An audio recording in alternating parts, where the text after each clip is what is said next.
for That's us. hilarious. Big pimp and spending cheese. All right, that's all you get. All right. Aw. Aw. And a it's little bit of recorded, Craig. baby. Hi, Greg. I was like, Let's no, go, I do Greg. fast. All right. What's up? I like fro blowing in the wind. That sounds. Yeah, that sounds just bouncing nice. beautifully in the wind, like the old 80s anime, True. with your bandana on. Yes. You know me. I Get do. samurai shampoo going. Right? Oh man, I missed an anime. Well, cool. Well, hi. Craig's already recorded because I had to catch that. Awesome. All right. Here you go, Craig. Take good notes. Take good notes. Yeah, actually save the recording this time so I don't lose it. Thanks, bud. Nice. Alrighty. Welcome back, everybody. It's been 2 weeks. I missed y'all. Hey, I'm ready. Yes, it's been a minute. Let's go. Mhm. Let's go. Well, first I gotta tell Shane something. Then he can do his recap. Yay! Tell it. Lay it on Yeah. thick, though. Hit me. So, I got on Amazon and I ordered Dice Thesaurus. And, when it came in, all the pages were blank. I have no words for how angry I am about it. Haha. Uh-huh. Huh. Okay. I got one half that You worked. cricket sound. No. You got Okay. you got robbed by the letter. All right. Cool.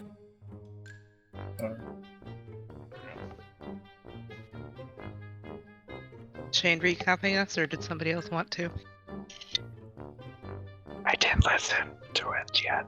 I even made sure it was ready for 2 days. Interrupted. I've been All right. busy. I'm sorry. You're fine. Dova interrupted. All right. Last time on Curse of Strahd, we return to the party, beginning their walk back to Argynvost, hoping to beat Vlad's reinforcements. Along the way, Valentine expresses gratitude to Otis's offer to raise his husband back from the dead, but reaffirms his polite declining of said offer. Phil has a bit of a giggle on with Esmeralda, probably about some Fez stuff, very top secret. It was in a separate chat, so he said, fine. Or something like that, I don't know. I didn't write it down. But it was pretty good, because she giggled. Ambrosi thanks Bailey for being there and inspiring him to believe in the Morning Lord, as well as his own worry about Otis's future. Bailey admits she's working on her faith, and also is thinking about Otis's prediction. Cora regales Irina with stories of the mountain folk, while Valentine questions Irina about her early days with the party and the Dawnbreakers, as well as seeking out Valentine's husband's killer. For those that don't know, Valentine is Jesper. Great guy. Met him in a game, but that's a side tangent. The party then attempts, after reaching the plateau where the Manor Argynvost is built, to sneak into the graveyard in hopes of laying to rest Argynvost's remain inside the mausoleum, as well as expecting Vlad's heavy-laden footsteps, which are heard plodding out of said mausoleum, interrupting our attempts to revive the spirit of Argynvost. Black flames erupt from the perimeter fence around the graveyard, preventing the party's escape. But before it can fully engulf the mausoleum's door, Cora manages to speed his way past the flames into the crypt and quickly searches through his bag to pull out the bones of Argynvost. Meanwhile, Vlad doggedly pursues him, and Cora manages to place the skull upon the large stone platform in the middle of the mausoleum. From the skull's placement on the platform, and after a harrowing fight with Vlad, including some very, very crazy rolls from our friendly neighborhood Revenant Knight, the spirit of Argynvost is summoned. It offers Vlad rest and an end to his eternal torment or service, whatever you want to call it. The party speaks their own piece to Vlad's predicament, and Vlad accepts, placing his hand in Argynvoss' spiritual claw, and disintegrates, or turns to ash and blows in the wind. His spirit now laid at rest, for as much as one can find rest in Barovia. The party, now arrayed before the spirit of Argynvoss, awaits the dragon's word.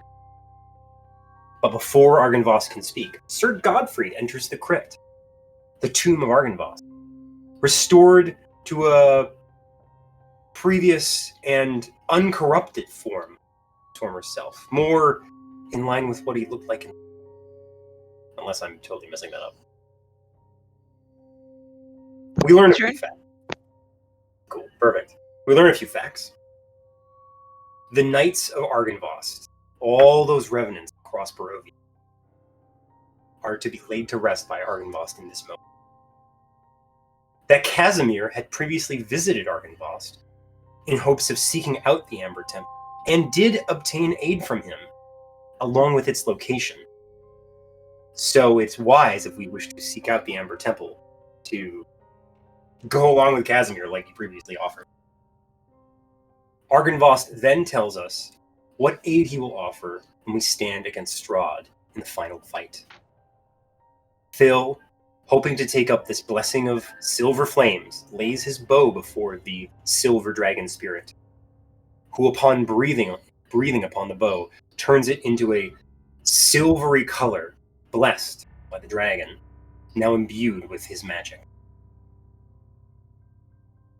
After this, the beacon, far at the height of Argynvoss, lit by our promise to be part of the Silver Order of the Dragon, and of the members of the party, Phil, Ambrosi, and Cora swore the oath of the Silver Dragon, while the others chose to remain neutral.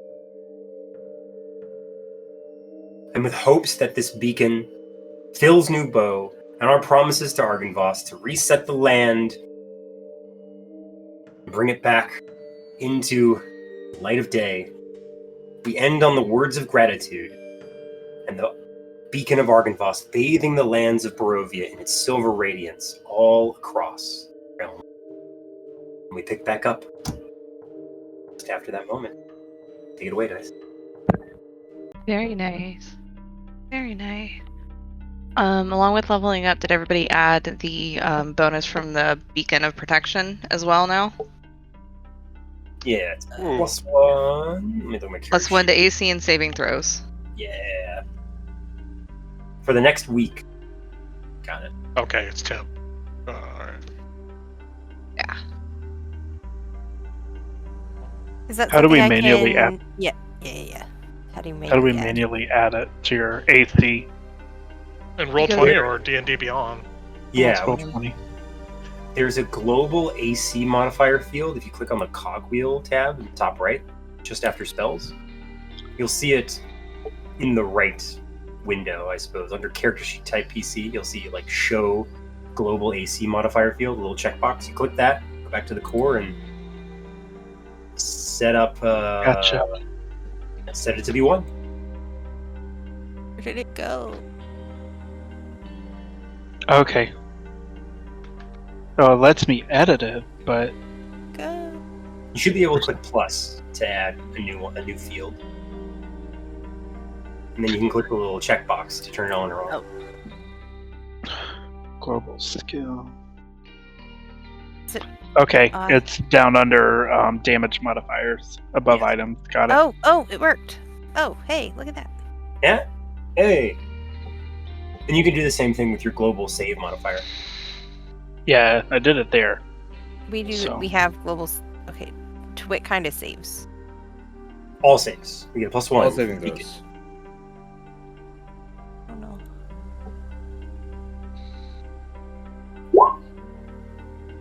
Ooh, nice, Arena. I don't know how to do it for the global save one.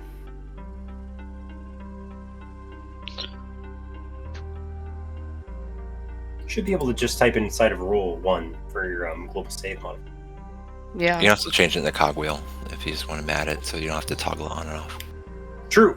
That's what I do with my paladin saves, because they're always on. Did you want me to get in there and do it for you? Yeah, because mine's not adding.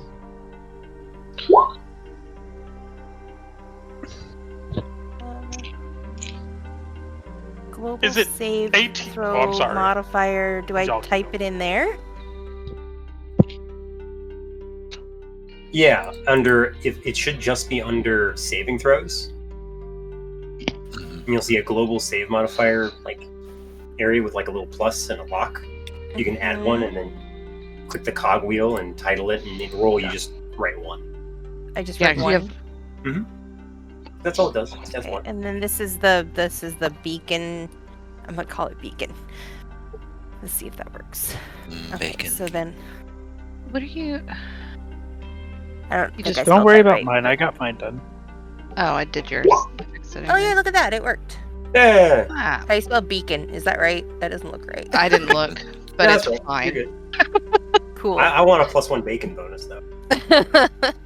I What were wish you every time I asking, make a Brett? roll, I get a bacon. Oh no, I figured out my own answer. I was selecting my ability score increase, and I was But hey, I tell you what though, Charisma, right? me no, I did intelligence and constitution, and a +2 to my constitution has made all the difference. I've been in the 30-something hit points forever. Wow. Yeah. Mm-hmm. I'm sorry. Keep going. No, it's fine. No wonder It's Otis fine. and Bailey were hiding from everything. It's like, please don't touch me. Please don't touch me. Yeah.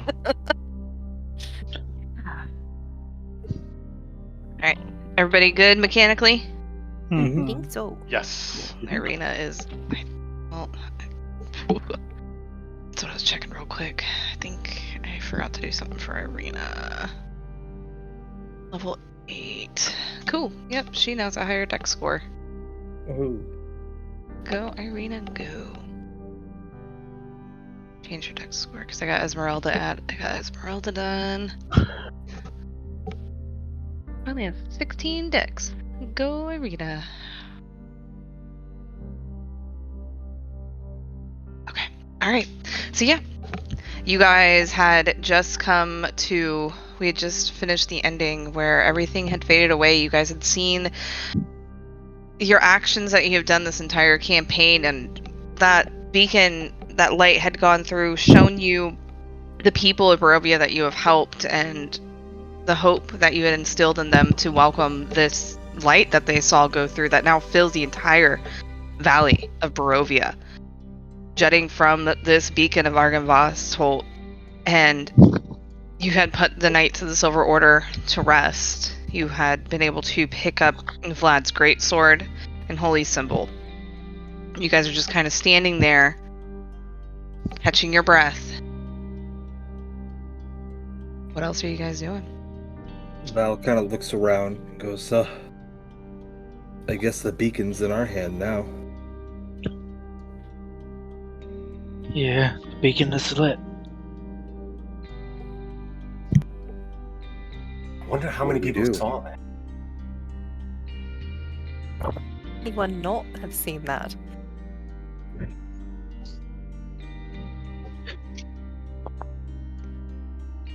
That means he might have seen it. Good. I don't know if that's Oh, good. we're already on his radar, so I think it's irrelevant at this point. If anything, we're just adding another tack to why he'd want to kill us. Still in the air. I'm gonna fly up 30 more feet. I'll Okay. look for bats Make me a perception or check. anything, or anything like coming at us or anything from any direction. Okay. Make me a perception. 18.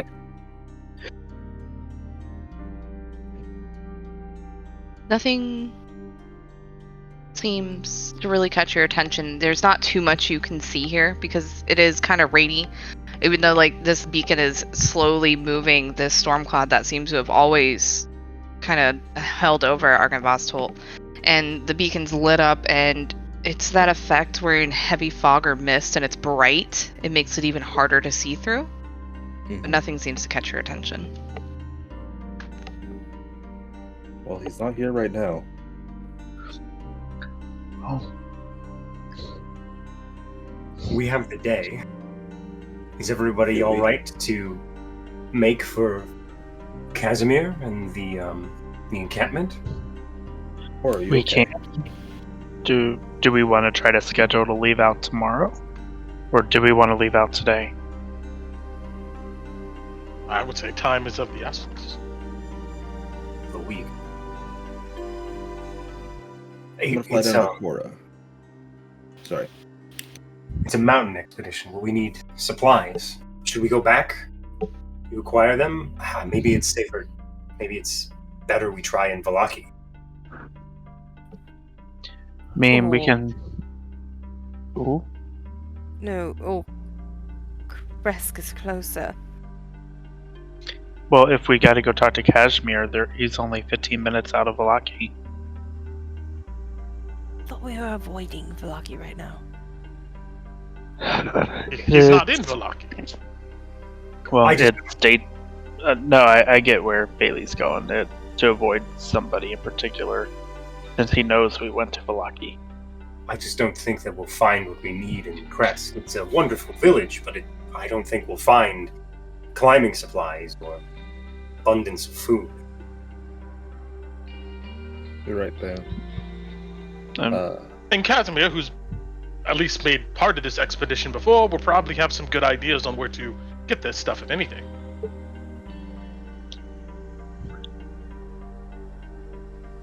Yeah, I think if we pop into Velaki for quick Bailey, I think we should be good.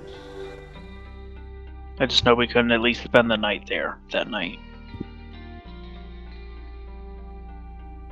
Really don't like it, but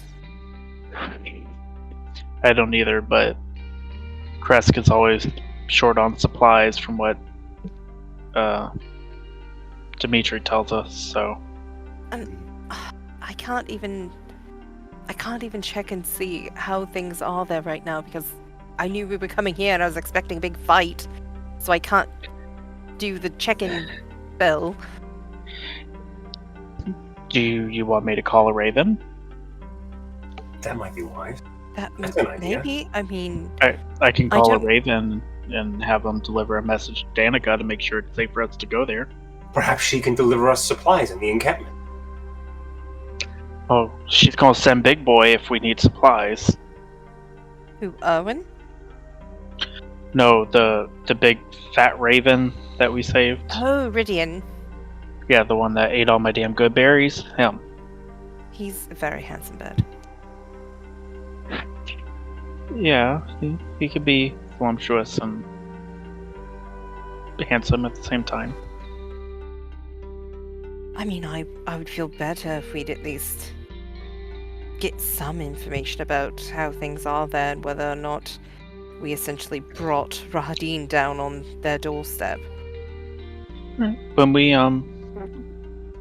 When we visit the encampment, I can use the whistle and call a Raven to us to deliver a message and see what we get in response. See if it's safe for us to enter because it could also be Lady Walker might not want us to come back there if there's been a problem. So yeah, no, good point. I'll send a message to Danica when we get to the encampment then. Esmeralda pipes up. It's gonna be like an hour and a half walk to get there, so just keep that in mind. So do you want me to send the message beforehand? You do what you want, Philly boy. I'm just letting you know the timing. I'll do it when we're 30 minutes out and I'll tell the Raven where we're going. Oh, Cora, Valentine, do you have any business in Kresk? You need to prepare. The mountains that we're going to next will be very dangerous. Not to mention the end goal. Anything at home you need to bring with you. Val's just been checking Cora to make sure he's okay. How's he looking? He's looking rough. He like puts 2 health potions in Cora's hands and just like pats his back. Come on, No, enjoy your heat. I still have plenty, No. thank you. Drink. Just need to rest for a bit, and that'll be good. Sorry. He does not accept them back. Maybe you can rest on Nadeja while we walk. That should give you. Yes, I just Well, need I'm so a sorry. rest. And she'll heal you. No, he'll just rest. He'll just use this. Nice.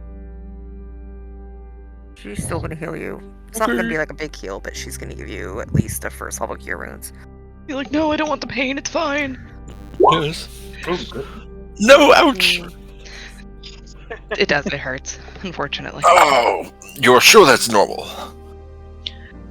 It's been that way ever since I could do it, I guess. Here. Ah, I'm sorry. perhaps more of attunement with nature or something of that sort would feel better. I can do this too, and she will. Are you still looking kind of rough? He's a little hurt. She'll put her hand like on your shoulder, and she'll do her healing hands for you. So that'll be 3d4 HP. So.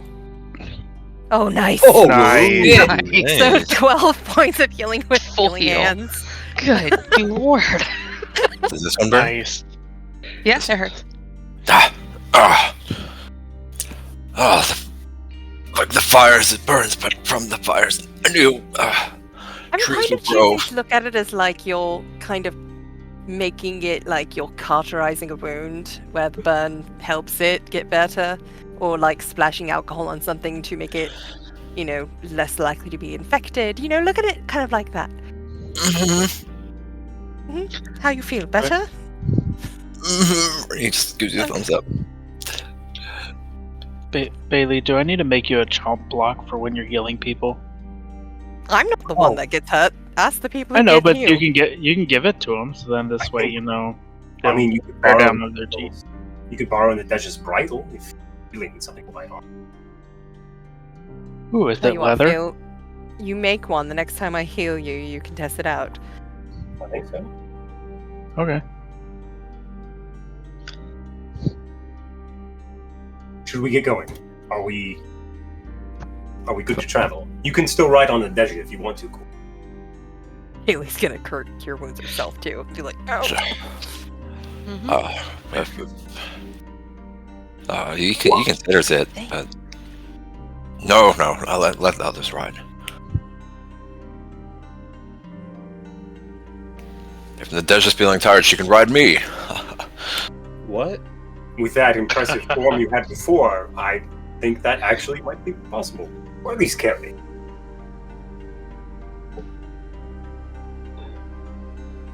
Arena speaks up. Weren't we? And she speaks up. You guys look at her. She's been like slightly hurt before, but she looks beat the fuck up. But she seems to be ignoring it. And she speaks up and goes, "Weren't we supposed to stop by somewhere to get Otis bodies?" Oh yes, Otis, the grave site. I was going to bring us back there. It's close by, Yeah. just on the hill. Yes. Irina's also really hurt. It's been a while. I didn't remember. I can do that one, Bailey. Yeah, Irina I can is as well. very bloodied. Then I shall save my healing for when we need it. Yes, allow me. It is difficult for me to do so when we are in the heat of combat. Who else still hurt? Like, a lot of people? Ambrosi is hurt. not bloody. But I'm a everybody's little kind bit of above. hurt. Yeah, I'm a little bit above Okay, bloody. so If you want numbers, you gotta give me a minute. 5, 6, 7. Is that 2? Alright, I'm gonna heal. I'm gonna heal everybody but Cora with this one, and I'm gonna do a mass healing word. I just healed everybody else. You use that spell in the game I play a lot too. Alright, so 11. You hear everybody in unison wince in pain. And then Oh my god, you'll feel better. Putting Lord's Light Not embraces just it your all god. differently. Irina gets 8. Oh, she is no longer bloodied now. Between those two. There you go. She was that rough. I gotcha. Everybody but Cora and myself get 11. Yeah, That's 6, Esmeralda right? got some too. Esmeralda's like, alright. Enough with the hot hands. Are we ready? Yeah. Mm-hmm. Everyone could make a circle around Esmeralda for me so I can copy and paste you over to the map.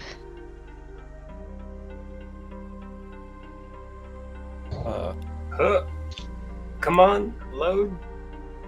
And teleport. Right? Do you need me to move you, Jason?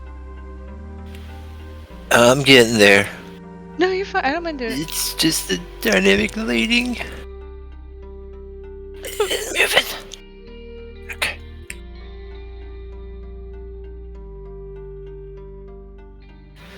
There we go. Okay. Alright. Oh, we need somebody else too. Can't forget Hans. Yay! Oh, Hans. Dun, dun, dun, dun, dun. Do you want Nadesha as well? She's down in front of the manor. No, I'm gonna pull her over. She doesn't have any. Nothing changed with her. Yeah, So. perfect. Just gonna pull her over. Boop.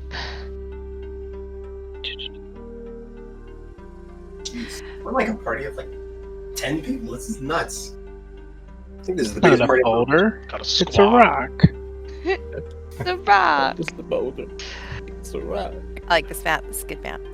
It is a very good map. Somebody really cool made it. Just saying. Thank you, Bailey. That's why we had to No, come Bailey made this one. Oh, good job, Bailey.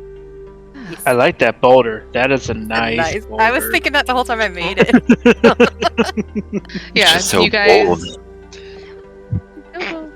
You guys had proceeded east from Argynvost, treading across the soft, loamy soil and through tall, yellow grasses that whisper against your boots.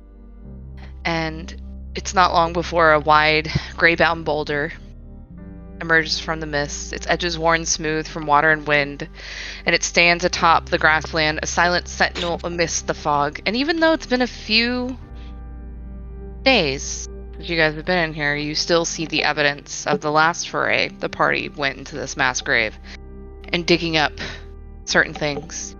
Different party members were here that are no longer, and you have new ones. What are you guys doing? Crying.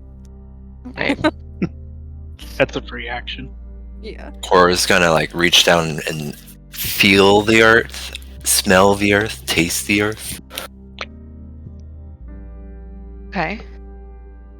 What is Cora trying to gain, or is he just experiencing the world he's never experienced before? The second part. Love it. Bailey's giving him a judgmental look. Dead people dirt. Watching him Got like, A crit.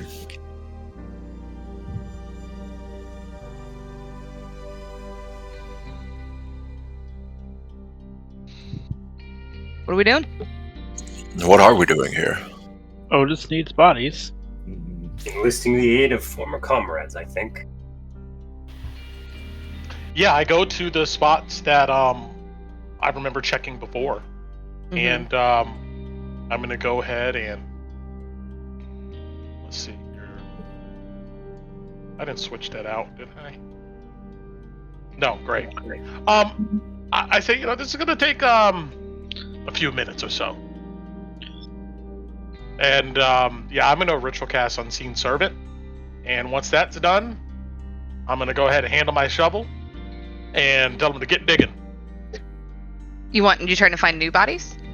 No, How many are you looking for?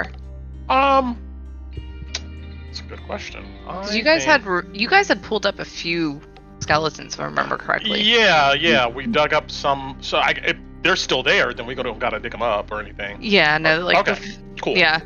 I would say there's enough for you to do your 2 that you normally get. If you're trying to do more, you'd have to dig. How many would you like?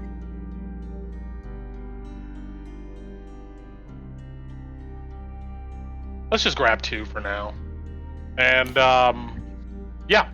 So, I'll go ahead and spend a single slot of animate dead and raise these bones from their open graves. And then I look upon my work.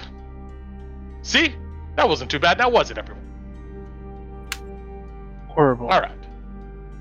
It's strange having my companions back with me in a less than fleshened state. But needs must.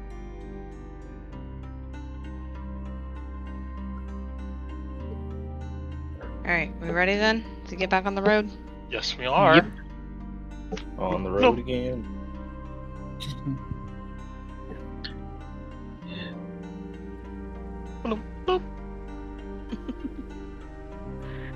You guys are now technically on this road that you knew if you had gone south more. As you're following north the Luna River, south of you is the The swamp, right? Yes, thank you. I was looking at the map like I am looking at it. I know what this is. That's Yeah. correct. Yeah, that's Perez. And you guys head north to get to the Luna River crossroads. You know, you guys got about an hour and 15 minutes or so until you get to the little offshoot to be able to get to the Vistani Camp. During this walk, is there any conversations anybody would like to have?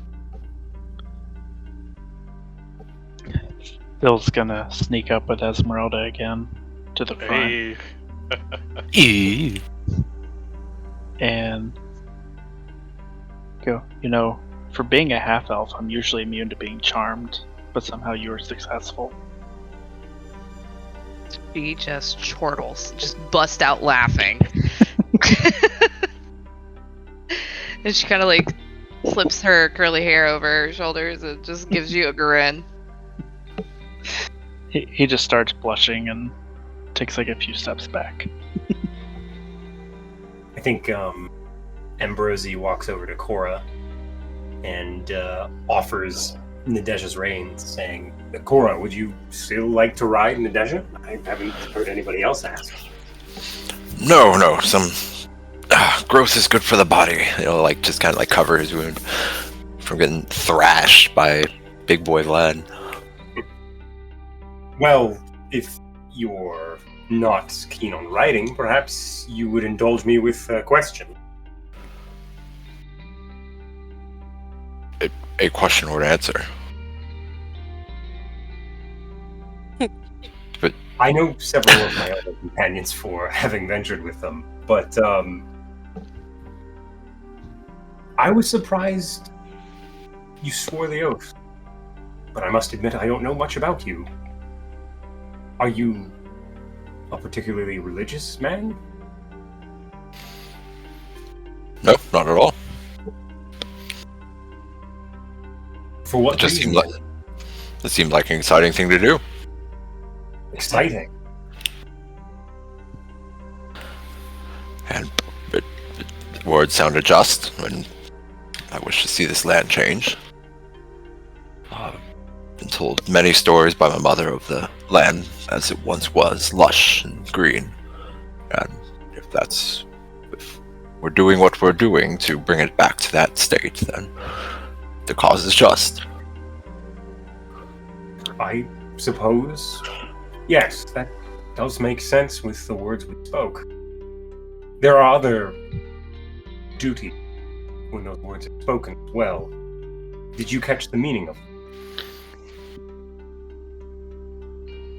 I did not. It's not every day I get to talk to a silver dragon. I'm admittedly not an exciting adventurer like you all. Well, you do yourself a disservice. You've certainly shown yourself to be stalwart and valorous, both in the face of a massive werewolf and in the face of Vlad. It's fun, is it not? You know, you remind me of a... Yes. It is fun. It's good to be among... It's good to feel alive. Thank you, Cora, for reminding me. And may we live until we die. And he'll slap Ambrosi on the back because he doesn't know Ambrosi's story. Ambrosi chuckles when you say that. Yes. Yes, and live well. It is good to know my brother in this oath better. Thank you. But what is the meaning? He's trying to like whisper so that others don't hear him because he's a little embarrassed. Well, between you and me, I suspect. In fact, I have a bit of reading for you. And Ambrosi pulls out 2 books. If it helps. Do they have pictures? One of them does, yes. Heraldry, sigil. Do you know what heraldry is? I know of the families in Barovia, but that's it. Perfect. That's a starting point at least. This is a book on the lands. To acquaint yourself with. I borrowed it from the Baroness. I don't remember if I returned that book, but I think Kreskov? yeah. And then oh wait. I don't have... Shoot. You'll have to talk to Otis for the other one. I think I returned it to him. Or was it Phil? Ask for Zarovich's diary. You should read it. The enemy described quite well in there. Spirit of death, as he calls it. That hunts this. That turns the grass to withered and unhallowed state that it is. Cora frowns at that. Far more terrifying things in this land than just the Dark Lord that rules it as a puppet. Well, then we shall cleanse it with this silver dragon fire thing. Right? Yes. Well, Phil did... Is he giggling? What is he... Oh, I talked with him. Huh. Yes, they are wooing. Are you a big woo man, Cora? Woo! That's awesome. That was very good. I like it. I expected some bit of poetry, but fair enough. No, nature is all the poetry that I need. Yes, water flowing, fire burning, all that jazz. Yes. Anyways, I'll go and find. It was either Phil or Otis. One of them has the diary. I returned it to them, but it's a short read. I promise. Very well. So the first book was not the Heritage book. That first book is the Heritage. It's a book on the families of Barovia and their life. Yeah. Is Irina still looking rough? She's the north side of bloodied. Okay. Just real quick, Cora will go over and, if you may I provide some assistance with your wounds? Sure. Outstanding. This won't hurt a bit, and he's going to use cure wounds on every. These look like when Cora cast cure wounds. So I don't think we've gotten that description yet, have we? It's the leaves that appear. So he right. swirls his hands around with the winds coming, summoning the winds from around him, and the leaves coalesce on his hand, and he puts his hands on the wound, and the leaves kind of press against it, and a little green radiance emits from underneath the leaves, and then the life from the leaves kind of wither away into the wound. She kind of grimaces a little bit. but she's looking better. She just gives you a smile. Thank you, Cora. I feel better. Of course, anything we can do to support each other in this adventuring group. Are you finding that you're enjoying being in an adventuring group? And she's walking next to Bailey. It was much better than chopping trees in Kresk. You chop. Well, that's why all the trees are in there. I was wondering why it looks like a forest in there. Well, someone has to do it, and my family's been doing it for, well, at least on my father's side, for generations. Oh, so your father is Kreskovnian. Yes, can't you tell? He looks at, he like gestures at himself. She smiles. I absolutely can. Yeah. So, I mean, it makes sense because Kresk is pretty. Everyone knows Kresk is well. You know, people talk about Kresk and it's all secluded, and nobody knows why. But after visiting, it's very self-sufficient. That must at least feel a little stabilizing, right? Of course, Val and I have known each other since we were kids, and when you grow up in a community like that, then it's people that you trust most in the world. And probably where you got all your good stories from. Well, the stories are mainly from my mother. Oh yeah, you were telling me that. That's right. Sorry. I was a little lightheaded earlier, but I'm better now thanks to you and Bailey. Which one hurt worse, mine or hers? Hers. I shall win this victory. Wait, do I want to win this victory? When do you not want to win? I don't know. It's just fun to win sometimes. When chopping trees or running around the village, all sorts of competitions to keep the spirits lively. And Irina will look over at Bailey, see if she has anything to say. Always hurt. It's really weird. It's really weird that my healing actually hurts people here. Yeah. I guess. I believe you. You have not ascertained the reason for this yet, despite your length of your visit here. I don't know. It's just... I'm kind of chalking a lot of things up to just... It's crappy here, and things just are weird, and maybe it's okay to not understand everything. Oh, the crappy is only an Look, an I opinion. know this is your home. That's I'm like sorry, your that's opinion, really man. relevant. Yeah, I'm sorry. I know that a lot of you like it here, and it's your home, but I'm just letting you know, it's not for everyone. So if you're happy, that's wonderful. That's good. But it's not my cup of tea. I like sunshine. I miss sunshine. Oh, what that must feel like. Irina, have you gone beyond? Sorry, Dice was losing it. She looks at you, Cora, and goes, "No, I've only been here too. I'm from the village of Barovia. Well, that's where I remember. But I was found in the woods by my parents, so I don't know where I'm really from. But I imagine it's here. I want to leave."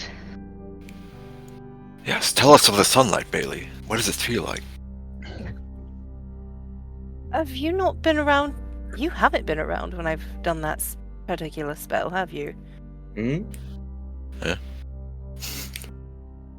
Or She can make the sun come out, like around her. It's not exactly the same, but I mean, it does at least. It's what I imagine feel- the sun feels like. It feels similar. It does. But there's I've heard it something. warm. It is. But Mhm. there's also something different about what the world itself looks like when everything is actually lit up with true sunlight. And not And- perpetually moist. Exactly. But hopefully, and this is honestly my hope, maybe you'll all get to see sunlight again someday. But it's like everything is brighter, more vivid. Everything here is kind of, and you can tell she's like struggling for like the right word that's not gonna like be insulting. It's here, everything seems, as far as colors are concerned, a little bit duller, especially if you try to see anything from a distance. Everything's a little bit foggy, a little bit hazy. With daylight, everything is clear. If you have a good vantage point, if you're up high, you could see for miles on a very sunny day. And everything is beautiful and green and vivid colors, and it's warm and just pretty. So, but yeah. But Cora, the next time I cast that spell, you'll be able to see it, and maybe if there's a time where I don't feel like I need to reserve my magic because some horrible vampire is going to come out and attack us, then I will cast it for you so you can see what it's like. Oh, that would be wonderful. I would bask in it. Val could probably use some too. He's Well, pretty It pale. lasts forever. It's not 100% the same, but I can it's hear you. something, especially if you're not used to it.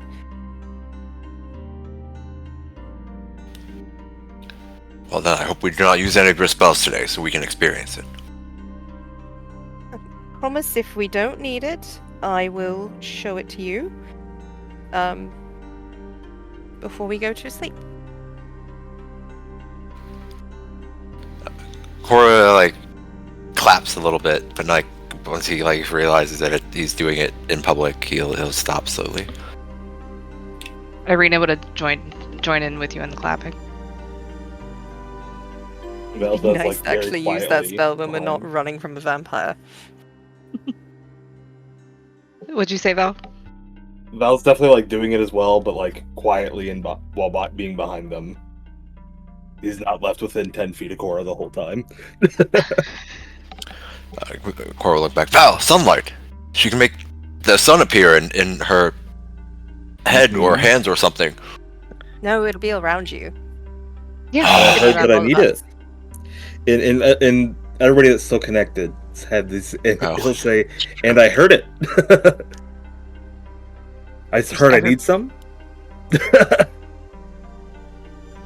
It just chuckled. You're not connected to Irina, right? No, but I was 10 feet away. Okay. Okay. But, so you say it out loud as well. Okay. I say, I was just saying that so to remind everybody that we're connected. But yeah, he definitely goes, just with a chuckle, just, I heard I need some. I think we all could use some.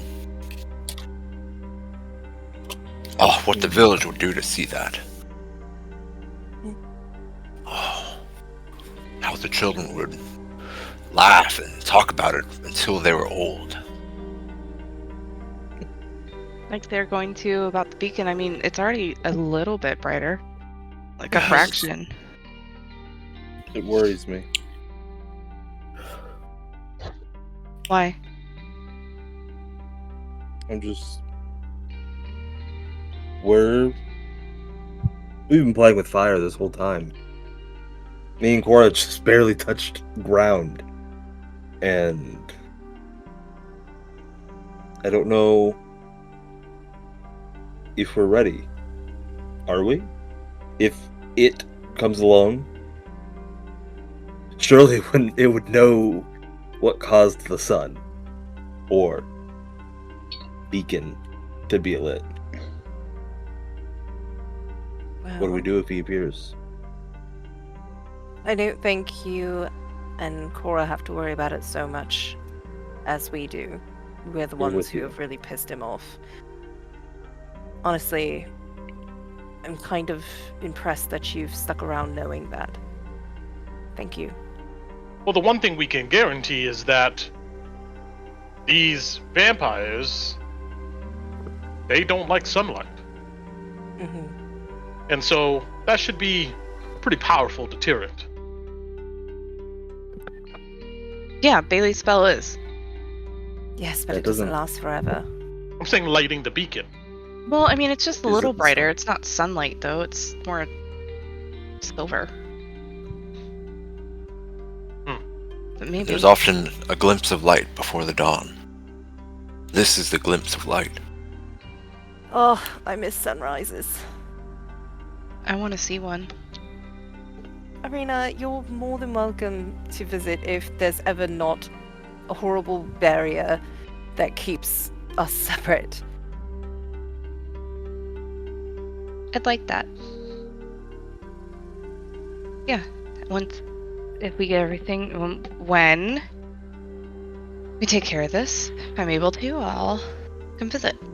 Everyone that's willing to let me. Yes, let us go see these lands of sun. To be honest, it's a bit overrated. I mean, you get used to it very quickly. Are you from again? Excuse me? Where are you from again? I'm from a dismal city they call Waterdeep. You're from Waterdeep? I look at you like, And Bailey's Yeah. like literally like jaw dropped right now. I mean, a lot of people are from Waterdeep. I mean, Okay, like, but what part of Waterdeep are you from? Right, and how deep is this water that they named the city Waterdeep? well, it is an ocean. The city sits on a coast. Oh, it's So a the port. water. I Oh, forget you nice. were from Waterdeep. I feel like we had this conversation before, and I just blocked it out that you're from my town. Oh. You would not see a person like me, Bailey, because I lived in the lower districts, as they would call them. Oh. I mean, I might in the future if I continue to take over our business. Oh no, you won't, because I don't plan on going back. You're You're not, gonna stay. What? you're not going home. I look at you all like, I believe I've said this quite a few times now. No, this is my home. Oh, that's right. He plans on some sort of coup and taking over everything. I never said that. Medieval And what do you style. think we're doing right now? I plan on overthrowing and not taking over, and maybe turning it back over to the people.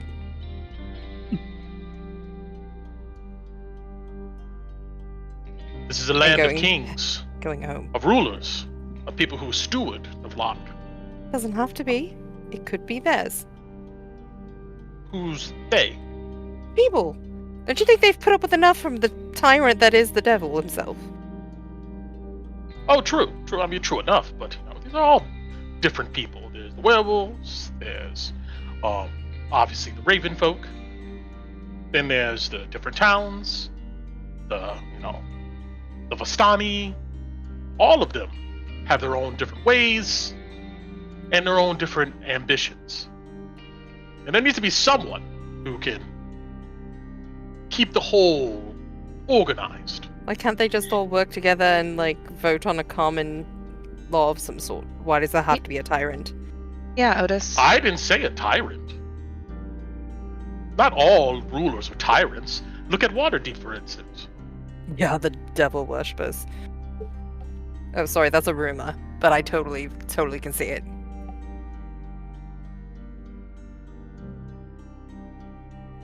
Well, there's more to the land than just titles and rulership. There's also the guardianship, or whatever force stalks this place.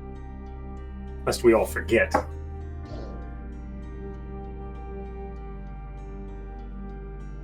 Felix Yeah. just shrugs. Or should we have another Zarevich form in his stead?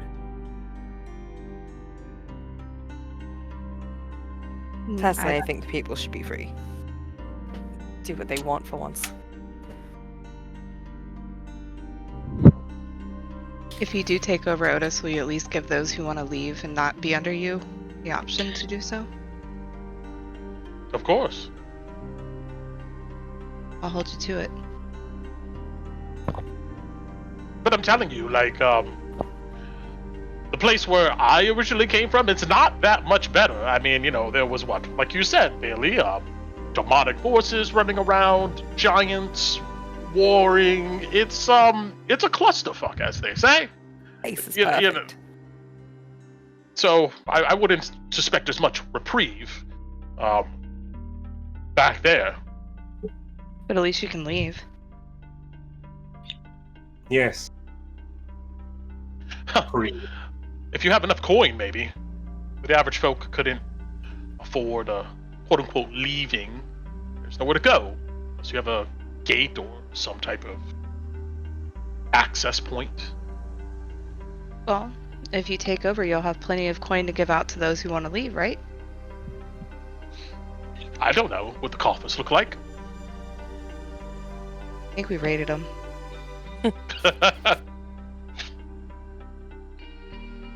At this point, Bailey. you guys are... Oh, go ahead.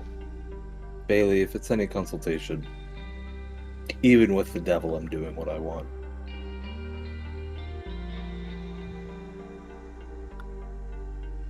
That does We help do a little have that bit. pretty well.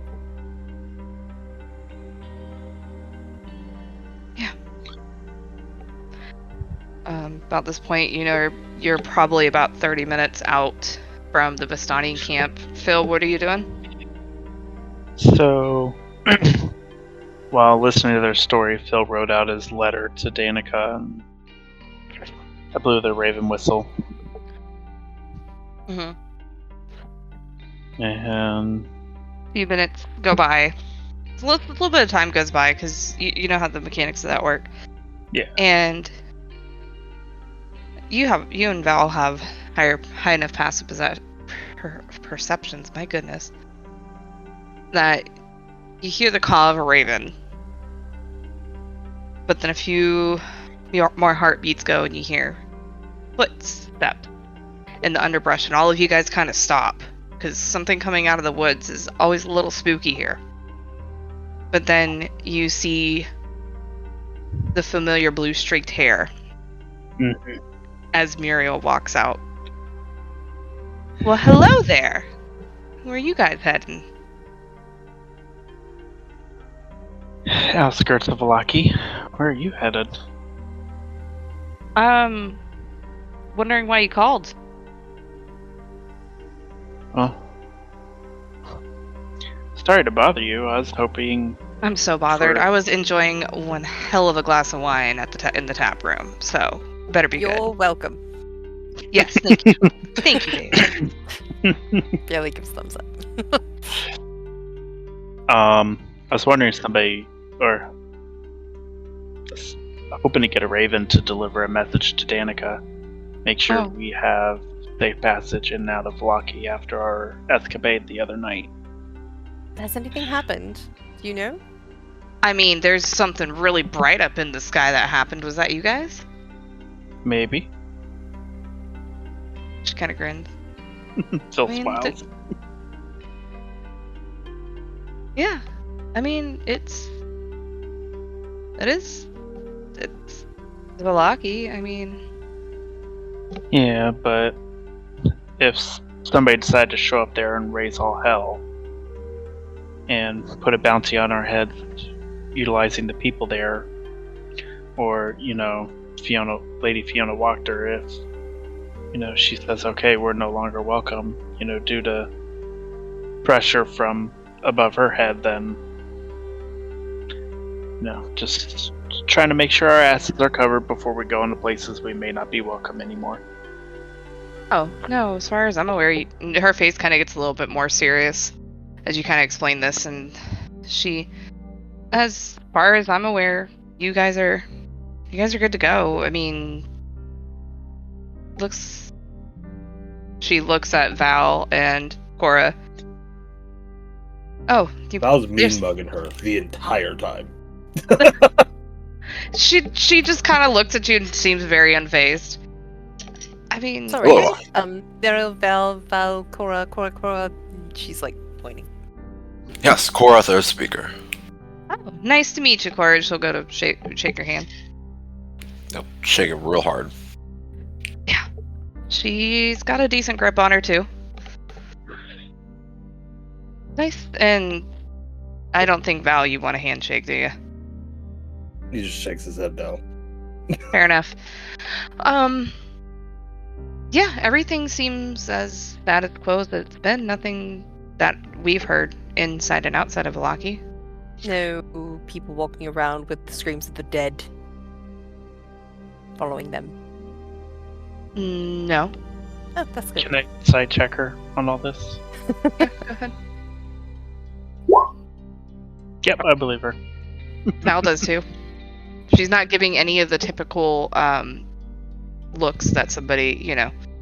She's giving direct eye contact. She's got her shoulders. There's no twitches that you can catch that anything she's saying is untrue. Doc kind of relates this mentally. He's just, I don't know how much you trust her, but I think she's being honest. We've worked with her a couple times, and I trust her with my life.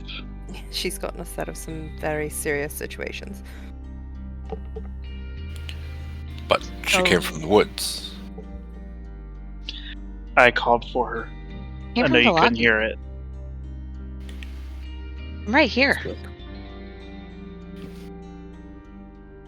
So, what do you want to go into Velaki, or We had what's to make going a on? pit stop, just outside at the encampment. Oh, We gotta you're gonna talk to. see the Vistani, and she'll look over at Esmeralda. Hmm. Oh, all right. Yes. Okay. What did you need in Velaki? We just wanted to make sure that Supplies. everything hadn't exploded, essentially. No, nothing's exploded. What supplies do you need? Do you want to go in, or did you want to send me with a shopping list and I can show up with your fat mule? Oh, Iggy. Yeah, Danica's been feeding him. He's pretty rotund. He probably could use a walk. You know, mules are supposed to be really good at keeping their footing on steep, treacherous places. Oh, where are you going? Hiking? Up which mountain? I don't know the name of the mountain. The southern mountains. The southern mountain range that I'm trying to remember the name for. I feel like it starts with a K. I can't Mount remember. Mount Caucasus. Oh. So you need. So you need food and warm stuff. Yes. And some wine. Mm-hmm. Oh, always wine. Oh yeah. So did you want to come into Velaki, or you want me to pack up for you? Well, Danica will technically pack for you. I mean, I'm not gonna do that. It would be good We- to go to the inn and speak with them, wouldn't it? If everything's fine.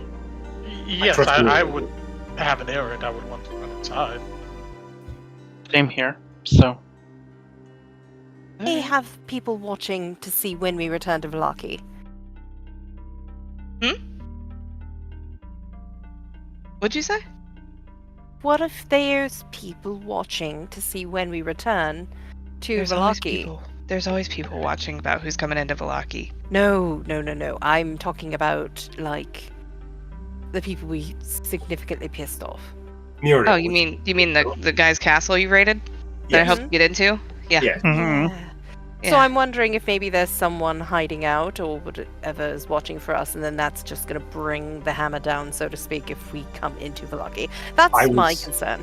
Muriel, I was warned by the Baroness not to bring further danger to Velaki, and she would not hate us if it came. You've done a good job of that, huh? I would as much put that warning to you as to us. I'll be fine.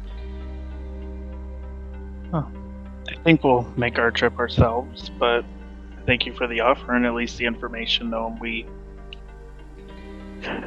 by all signs, are still welcome. Yeah, well, I still have to tell Danica what the hell I just learned, so I would expect your stuff to be packed.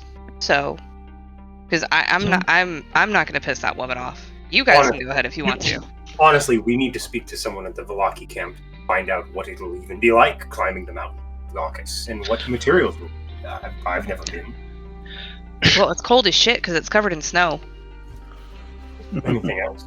Ropes? Other equipment? Oh, I'm not going up there. I don't know. My mother always warned me about the amber touched up there. The amber touch. Yes. What is this? The amber touch is what made my mother flee from the mountains and seek shelter in Kresk.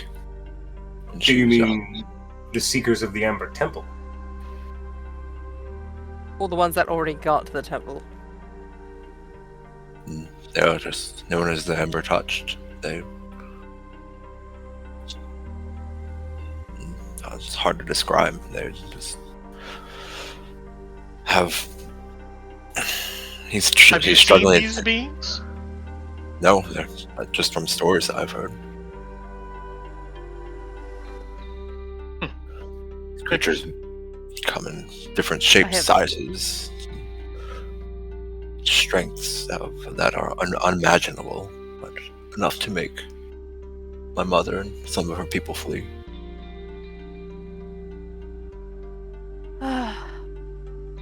Great. So, should I tell Danica to prepare rooms too? At this point, I don't know if that's necessary. It just depends on what Kasimir tells us. But I will say if she can prepare some food for us. No, Which- yeah, like she wouldn't send food without asking. So I will, and we will gladly compensate her if she desires. Whether she You desires give or me the not, money, I'll she's see if she'll getting take paid. it. I'll pull out 20 Electrum and give it to her.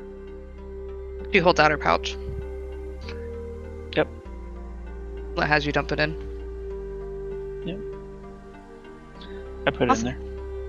Well, I will see you all there, and I'll make sure your mule is nice and ready to huff and puff behind you. Alright. Good to meet you two. And she kind of like does like the little salute and backs up into the brush. Sounds good. See you soon.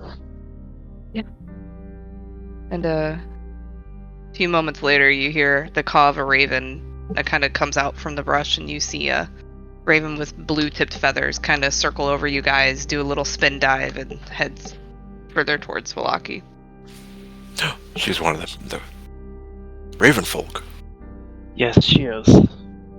Oh, We needed her aid to enter the castle. She's quite skilled at Mm-hmm. convincing flying aliens to carry us off. Yeah, if only you saw her take on those druids. druids. Yeah. That was the same day we met Ambi. Yes, when you returned, I Mm-hmm. got some of the damn. Oh, it feels a lot longer ago. I know. It's only been a few days. Cor, Hmm. have you tried to go back home or anywhere close to it? Kresk is my home. I mean, Mountains was the home of my mother and her people. yes, your mother. I mean, have you ever tried to backtrack or go in that direction? Or No, it's been far too dangerous. One does not travel between the towns, let alone the mountains. But now I'm an adventurer, and he'll gesture at all of you.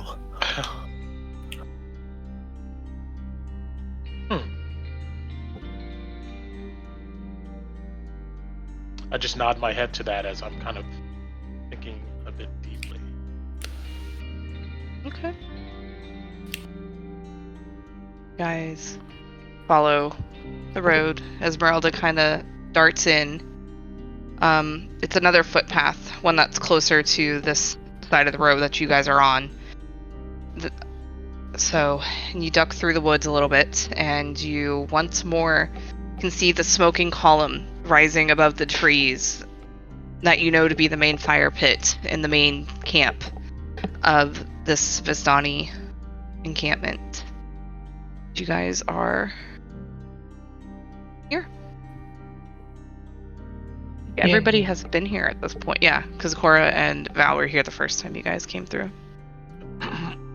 I wonder It's about, because you guys, it was noonish, I think I said, when you guys. Yes. Yeah. So it's closing in on 2 p.m. at this point. Go ahead, Otis. Sorry. I wonder what Madame Ava has to say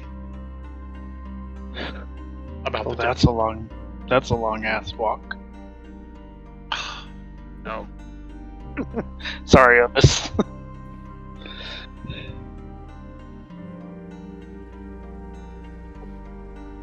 What are you guys doing here? Guess going See if he Going wants down to some people Kasimir's. coming with him on his trip, I think. Oh. I'm not gonna crowd Kasimir this time, so I will actually go check on Arabella and Rudolph, the red-nosed reindeer, and oh god, I just had one of their names, Luvash, and the other person, Aragol? Aragol. Thank you. Yeah. So I'll just, while they're talking with Kasimir, I'll just go pop in, say hi, make sure everything's hunky dory. That's it. Okay. Esmeralda goes, let me know when you're ready to leave. I'm gonna go to the tent, and she takes off.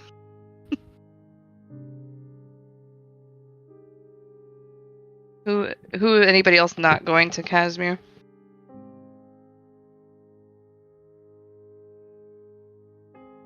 Okay, so Phil and Esmeralda break off and go different directions. The rest of you come down to Casimir.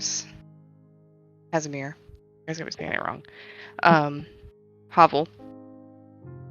You see these similar guards that now notice all of you, and they kind of nod. The door's closed. One of you guys gonna knock, or you want one of the guards to? Oh no. Yeah, a few moments go by, and Casimir opens the door, and you see he's holding a book that he's got, like, his finger, it's closed around a finger that was holding his page, and he kind of blinks. Oh. That's right. Hi. Hello. We're here to take you up on your offer.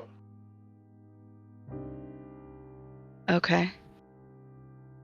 Come on in, then. And he leads you guys inside. I follow. Yeah, you guys have noticed that before. Those who when you had first met him, he had a pretty black eye and had cuts, and they seemed to have healed. And frostbite. Yeah, and does anybody have a passive insight higher than 15? I do. Anybody else? Site based on again? Nope. Wisdom and proficiency. Well, no, I passive insight. Wiz. Cora does. So Oh. it'd be, what is it? What's the calculation for that? 10 plus whatever your plus is to bonus. wisdom score plus 3 of your proficient. Which I don't know if Bailey. In wisdom? In Insight. Insight, Oh, the skill. Yeah. No, hers is 13 then. Okay.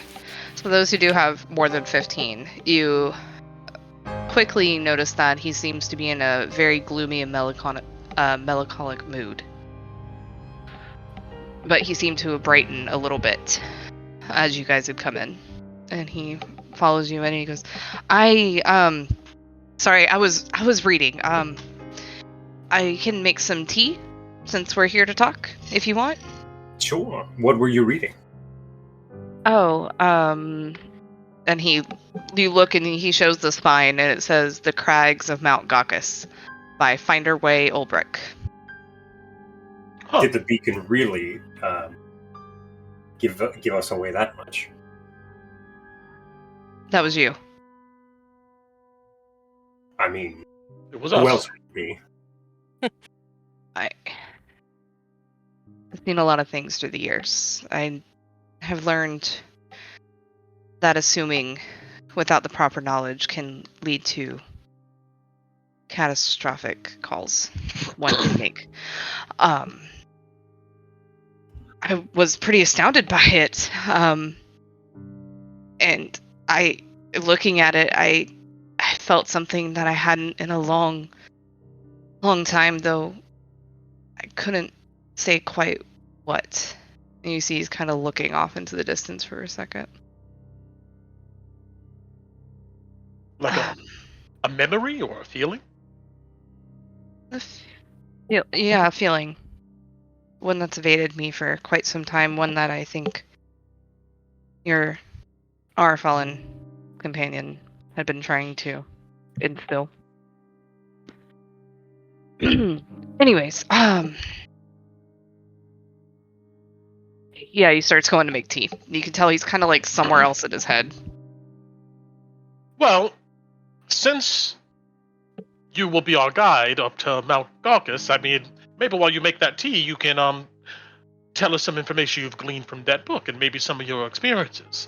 Some things maybe we want to prepare for. For what? What are we preparing for? The climb, So what? Mount Caucasus.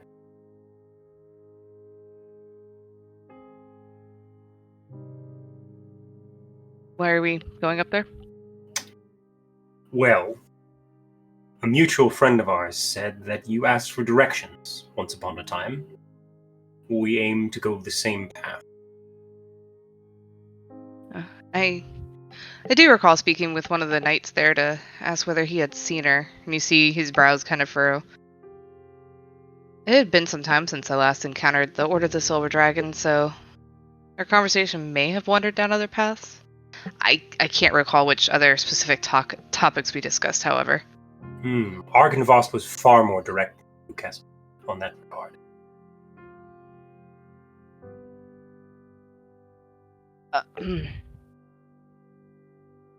He just making tea. So, We're going to the Ember Temple. Are you coming with us?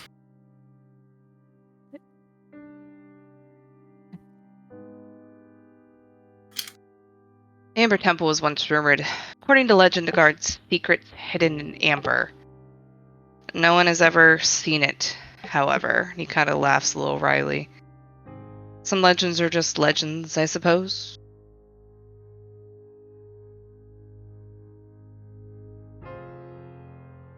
Really? any rumors about these secrets? He kind of looks at you guys. He's giving the idea that he's going to need a little bit of convincing. You can tell there's kind of... He does trust you guys, but he's... Yeah, but you guys are seeing every point you're making is slowly breaking him down. He's hesitating longer each time he's replying. And his protests, the wall seems to be crumbling. And you can see that your efforts with this are wearing him down. And he might break if pushed further. But there's might be something else you might need to say. Kasimir, if it helps, we have spoken. The spirit of Argynvost. Yeah, you mentioned that. They wish us to make the journey there, to the temple. And we swore an oath to do. Thus the beacon lit. Thus that feeling of hope you have in your chest. Is that what it is? I think so. Make me a persuasion check at advantage, Ambrose. Sure. Phew!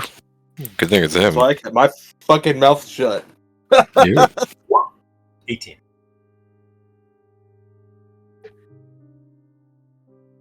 He's finished the tea and he lets out a heavy sigh as he hands each of you a cup. Actually, you know what? I'm going to use knowledge of past life and roll a d6, right? Mm-hmm.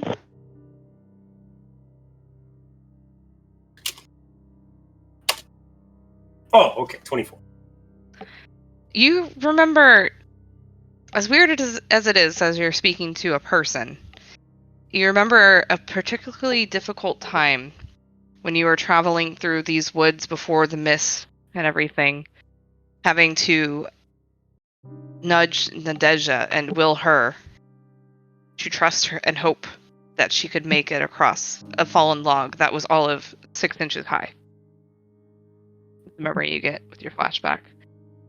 And Kasimir hands each one of you a cup, and he sits down and he just is lounging. He lets out a heavy sigh and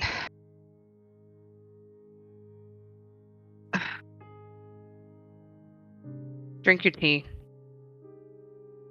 I've been searching for the Amber Temple for the past several weeks in the hopes of finding a weapon capable of defeating this devil. I don't know what it is, but it's hidden in that temple. I had recently visited Argynvost, hoping to obtain a map to the location. I found one from an old map case long since forgotten amidst the ruins. I've since committed the map to memory and destroyed it, for fear of allowing any others to find the temple. But I had attempted to trek up Mount Caucasus twice. First time, a wayward blizzard forced me to turn back. Second time, a pair of demonic gargoyles at Solthinka Pass, the gatehouse,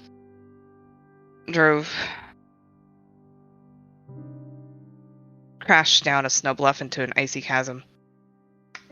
That was a few days before I met you all, and why I looked the way I did. The weapon I searched for was hidden away within a sarcophagus of amber, in an amber vault concealed deep within the heart of the temple. Until now, however, I have despaired at even reaching the temple's gates, let alone piercing whatever horrors might dwell within. And he looks at you all to see what you guys have to say about that little spiel.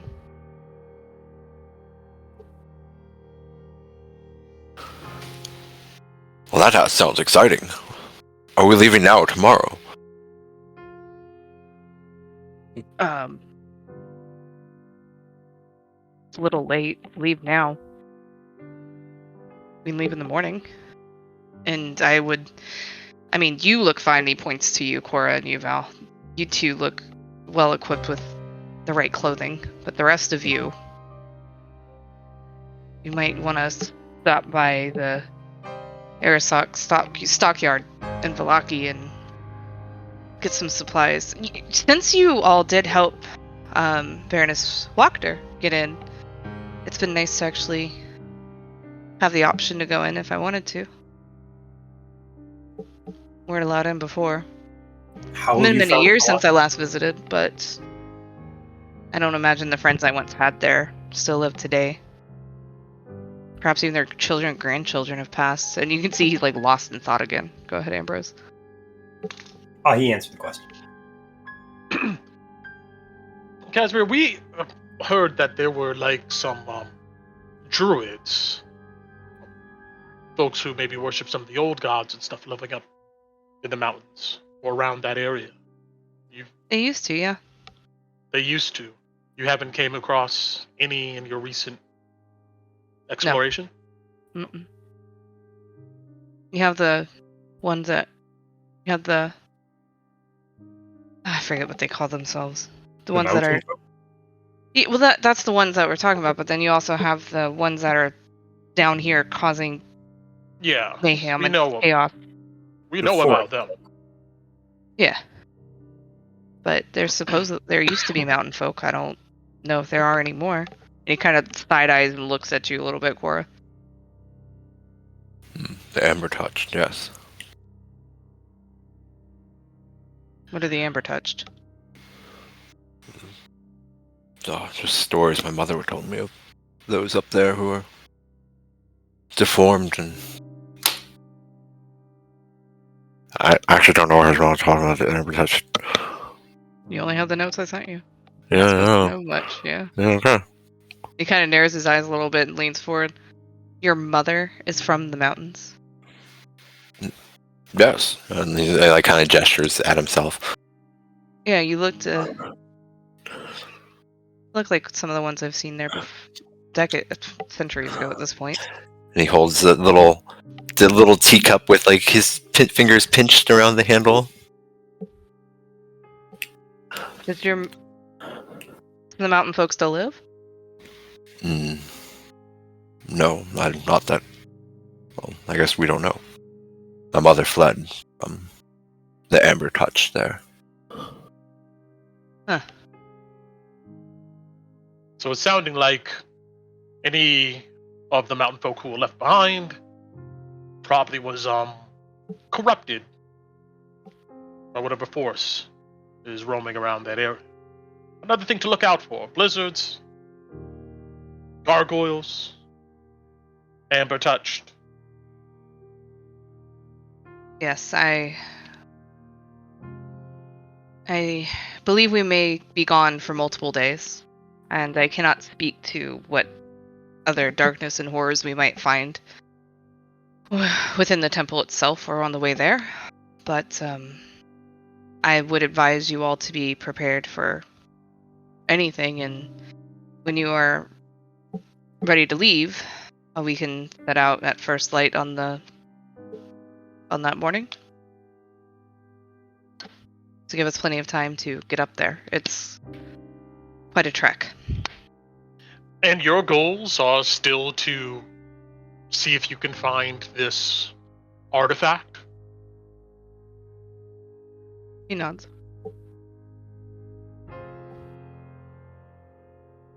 And if you do find it, what do you plan on doing?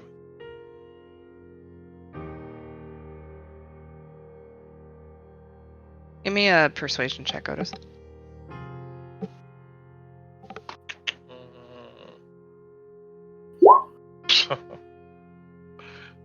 Not my strong suit. 2. I'm not sure yet. Insight check that bitch. Oh, with your Yeah. passive insight, you don't even need to roll a check. He is hiding something. I will insight check it 100%. Well, 11. He's hiding something. So we leave in the morning? Or 2 days? How long? When are we leaving? In the morning. That's probably why. We have a few things to do, as you said.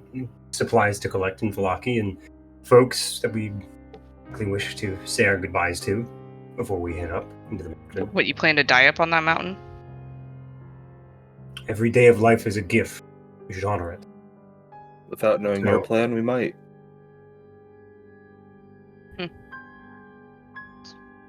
No, I don't plan on dying. Kasimir, Hmm. is the only thing that you're hoping to go up there for is finding this weapon that you seek? Or is there something else you're looking for up there? Give me a persuasion check, Bailey.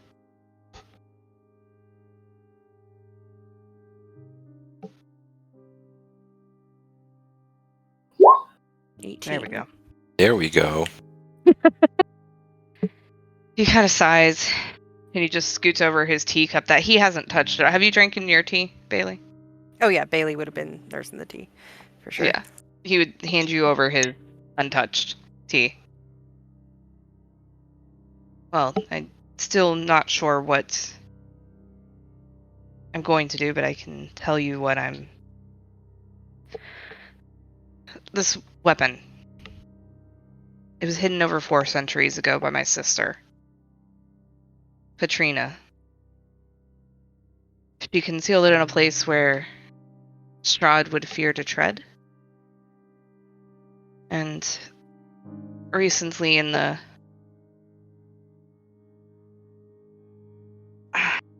wake of Strahd's punishment of the village of Barovia, and he kind of gives Irina a, empathetic look. My sister's spirit reached out to me in my dreams, told me of the weapon, warning me that without it, all of Barovia might perish beneath the devil's shadow.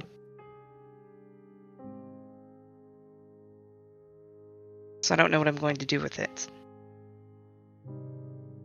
But I need it. What if we need it? I mean, I'm not the most skilled swordsman, so we can work together. Bailey's gonna nod. She's working on the second cup of tea, like, thank God for tea. And I will say, I don't believe that what she said when she said where Strahd would fear to tread, that it refers to the Amber Temple itself, but rather I feel it refers to some location within or accessible from the temple. Because according to my sister, the Amber Temple itself was a place that Strahd knew very well. So I don't know what we're getting into, but we have to go. I think that we do have to go, because I think something that Madame Ava told us to seek is there. And that we're going to need it if we're going to win this fight. Oh, that's a good point. We should warn him about what might be lurking there. I think...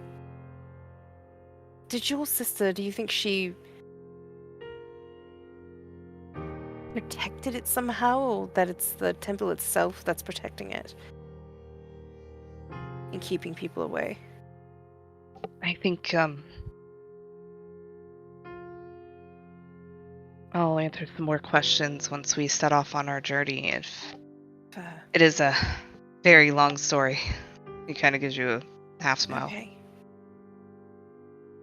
But I think you have a better chance of finding it because this time you're not going by yourself. Yes, that worked out so well for me the last 2 times. That you are alive at all, Kasimir, is a deed worthy of yourself. And I mean that as a compliment. Yes, and of course we go with people that can make fire, so that's also very helpful. You could see like the praise you guys are giving him. He does not know what to do with it. But as soon as you mention the fire, he clings onto that, and he's, that'll be good. Warm food while it's blizzard and snowing and we're hunkered down, and it'll be good. Be able to make the tea. I have some preparations if we're leaving out in the morning.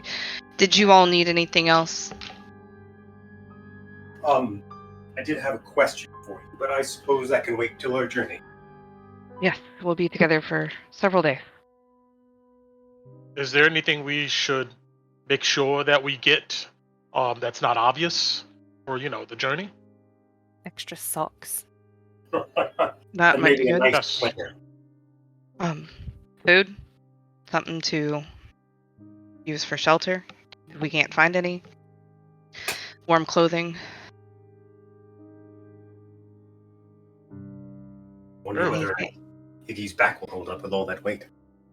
Who's Iggy? Our mule! You've not met Iggy. Ah! 11. 3. Then I shall carry him. Oh, Now that I truly believe you could do, Cora, if you put your mind to it. Kind of defeats the purpose of a mule, though. it'll be Even mules entertaining. need rest. I think good. Icky will fare better than a lot of people. They're made for this kind of thing.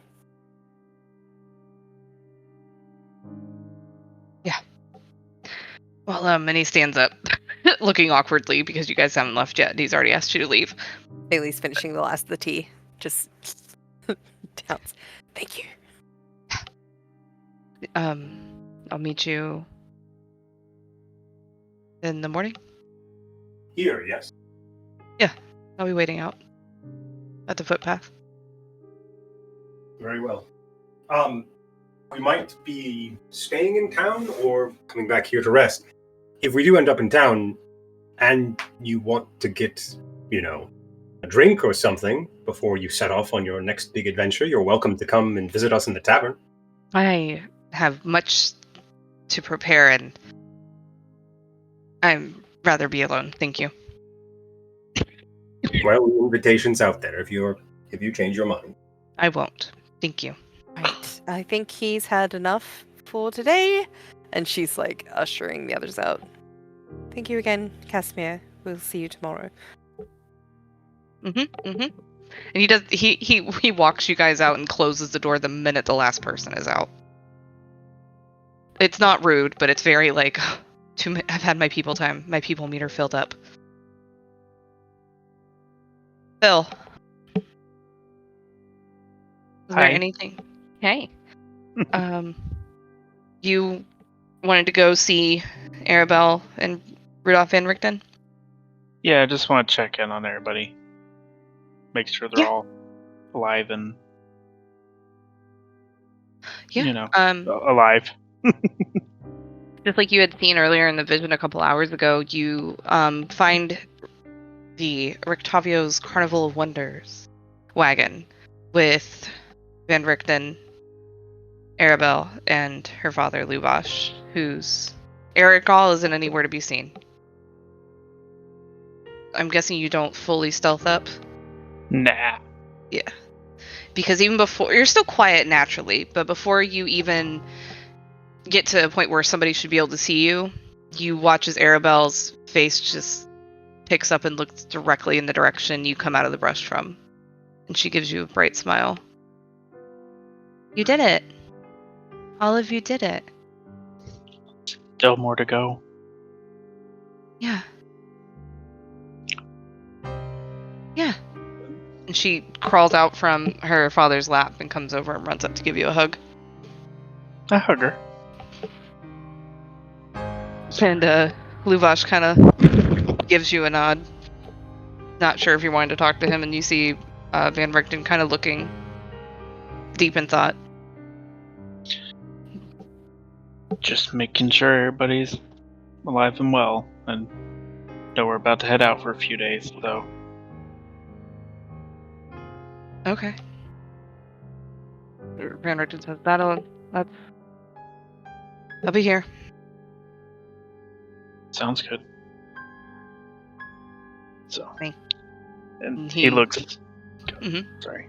No, he turns and goes into the wagon. Give me an insight check on him. Yeah, absolutely. Even with What's the that? 12. Oh, 12. Something's bothering him. He's always been very friendly, aside from the little shit fit he had with Aragol back in town.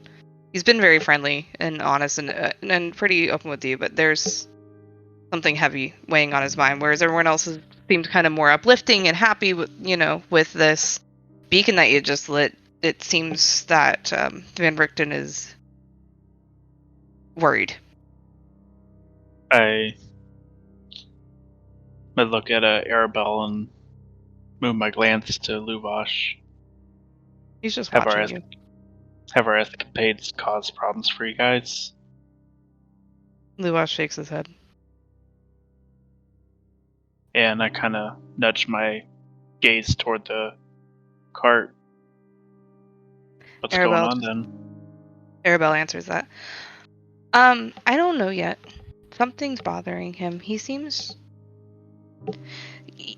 What's the word? When somebody's really worried and sad. He seems sad.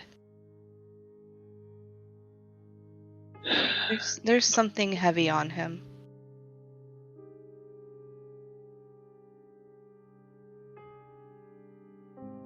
So, okay. Phil will go up and gently knock on the back of the wagon. No response. I check it for traps. Do you want to look? It nothing will hurt you. That's where I sleep. But I don't think he wants to talk right now. Well, I'm glad you came by though. And she as you've been moving around, one of your hands has been taken and being held by her the entire time. he does not mind. It's like, well, whatever it is, I hope it either passes or gets better. I know there's one thing I've learned being here in the last few weeks is there's always a sense of impending dread. So, She kind of looks at you and looks back to the wagon and looks back to you. I think you'll be able to help him soon. well, I don't know how long this trip's gonna take. I'm assuming a few days, though. If he wishes to speak upon our return. I'm saying it loud, just loud enough for him to hear it, but not to be obnoxious about it. Mm-hmm. Then,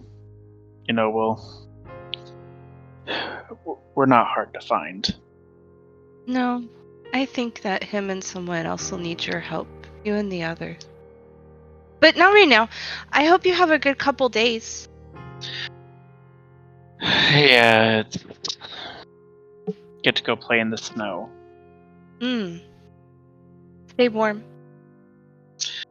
That's our next stop. So, and I look back at Luvash. Take care of your dad too. I will. And she'll giggle and run off. Back to him. And he just gives you a nod. Phil gracefully nods back and starts heading away. I'll say about the same time that they're leaving Kasimir, oh my gosh. You kind of meet up with them. You guys are... And Esmeralda's waiting there with everybody. You guys are all at this footpath, getting ready to head back to Vallaki, I take it? Mm-hmm. Sounds good. Go ahead and come back on the half hour if we can, take a break. Sure. Sure. Come back in 9. Sounds good.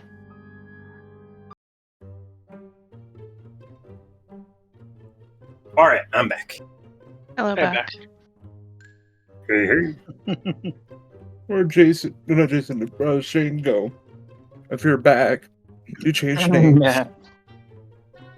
Oh, don't worry, Ave. We got a moment coming up. You'll like it. Uh oh. Really should have prepped you on it. It's fine. You're a good role player. I have come. Hey, Shane. Yeah, Dova, what's that? Did you know that towels are the leading cause of dry skin? Wow. Man, that joke really chafed me, Dova, but I still enjoyed it. Good. You really whipped that one at me. Yeah. I remember the first time I did that to my stepson. I grabbed he thought it'd be funny to try to smack with a towel, so Mhm. I grabbed it. I grabbed one and I whacked it against the cabinets at the old house. The dog came charging in. The wife came charging in. Dice suddenly had a towel in her hand. She was trying to hit you. You were trying to, good time. No, No. I wouldn't do that to her. Dice, looking you do that to back, Dova, though, right? No, I don't hit my husband. Oh. Looking back, I wish I had done it to my stepson.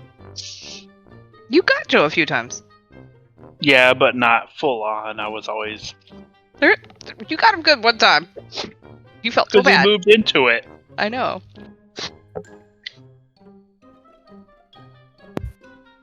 We've hit each other by accident. Mostly Chris, when he's asleep, he will hit me. Oh, yeah. Man, we I do was- know. Like, he's slapped me in the face a couple times and elbowed me. I cannot tell you how many times. Wait, is that like somebody's asleep on their side and they got their Well, hands out in front of them and they like turn over and they just throw their Yeah. arms in Well, he has the habit of like throwing his one arm up over his head, and usually my head is on the pillow next to him. So when he throws his elbow up, he elbows me in the face, and he's done that so many times. Yeah, I've gotten diced a few times. And I don't put my head on his chest when we go to sleep anymore because he slapped me in the face a few times. Like, I don't know if my eyelash tickled him or something, but he slapped me in the face and I was like, whoa. And I was like, okay, maybe it was a fluke. And I put my head back on his chest and he did it again. I was like, nope, never again. So I do not. It's why I roll away. Like, we'll cuddle and then I'll roll away from him when I'm actually ready to sleep because I'm like, I ain't getting hit in the face. Yeah, it just So...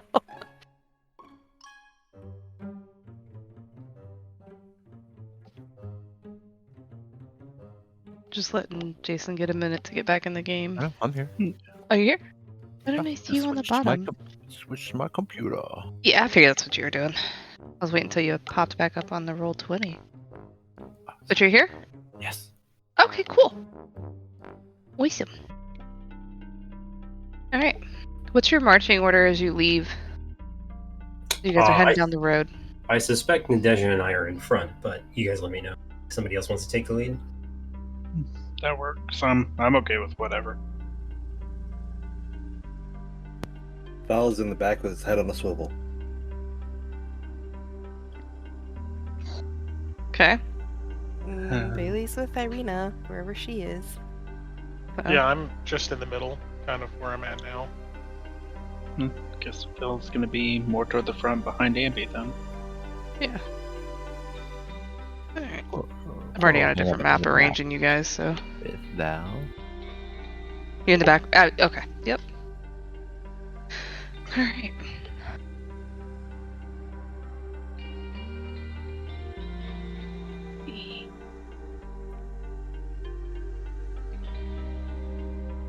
You guys, as you make your way from the Vistani encampment to Velaki, the grassy hill that houses the Dusk Elf Hamlet and Vistani encampment recedes into the distance as the gnarled canopy of the Savage Wood swallows it up once again. The muddy, faded hunter's trail continues north, pushing through the dense foliage.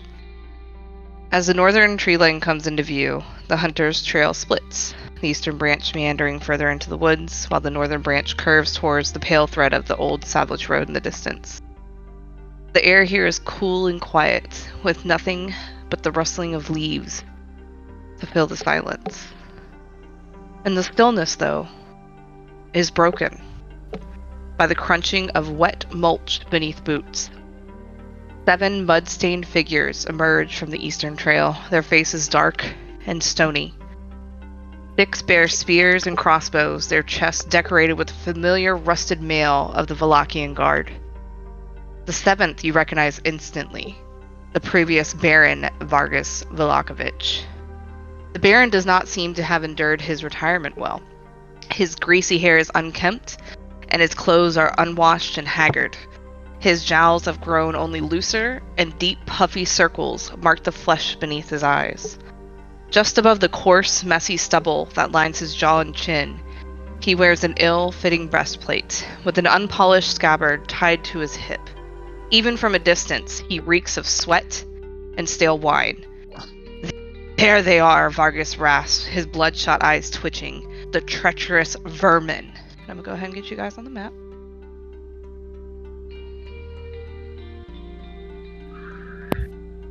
I don't have time for this fireball. No, I'm just kidding. I didn't ask whether or not we could. Oh, hold on. You're right. Nadeja. Yeah, I wasn't sure, so that's why I wanted to.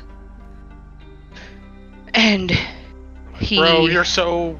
Well, a month or two ago. Technically been a couple days, but fair.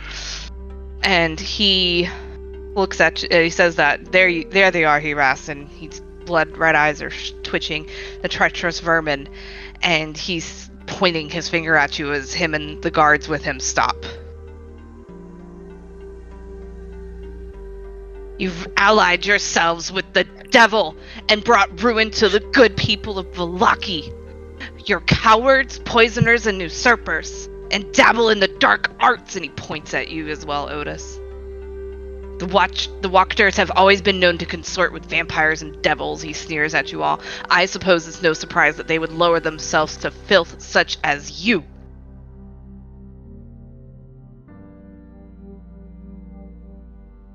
You know, considering what you did at Velaki, how you destroyed the spirit of that town. I mean, you what a hypocrite. Make me a persuasion check, Otis. I say at the end of this, though, you don't really want to do this. I can tell. Not On a not roll. persuasive guy. I shrug. He spits at the ground. I do. Lay down your weapons and witches' tools. And he spits again, drunkenly slurring his words, and face the Baron's justice. Looking to his men, Ambrosi says, I can understand why the former Baron Kreskov might have umbrage with this party. But you men need not die here. That beacon that lit this land was lit by we, and its light is meant for you. All of you should see the hope in that. Please, return to Velaki, resume your service, and let the Baron fight his own battle, as he should have done, instead of relying upon his thug of a sheriff who lies dead. You make me a persuasion check. Sure thing. Wait, is this the former Baron of 25. Velaki, or okay? Yeah. So I thought, just making sure.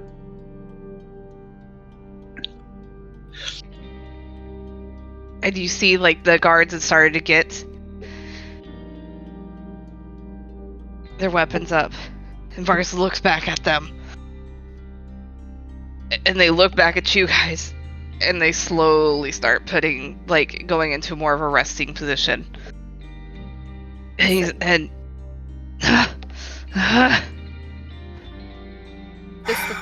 Mr. Former, whatever your role was, just because our methods are different than yours does not mean we have sided with the devil. I guarantee you we have not.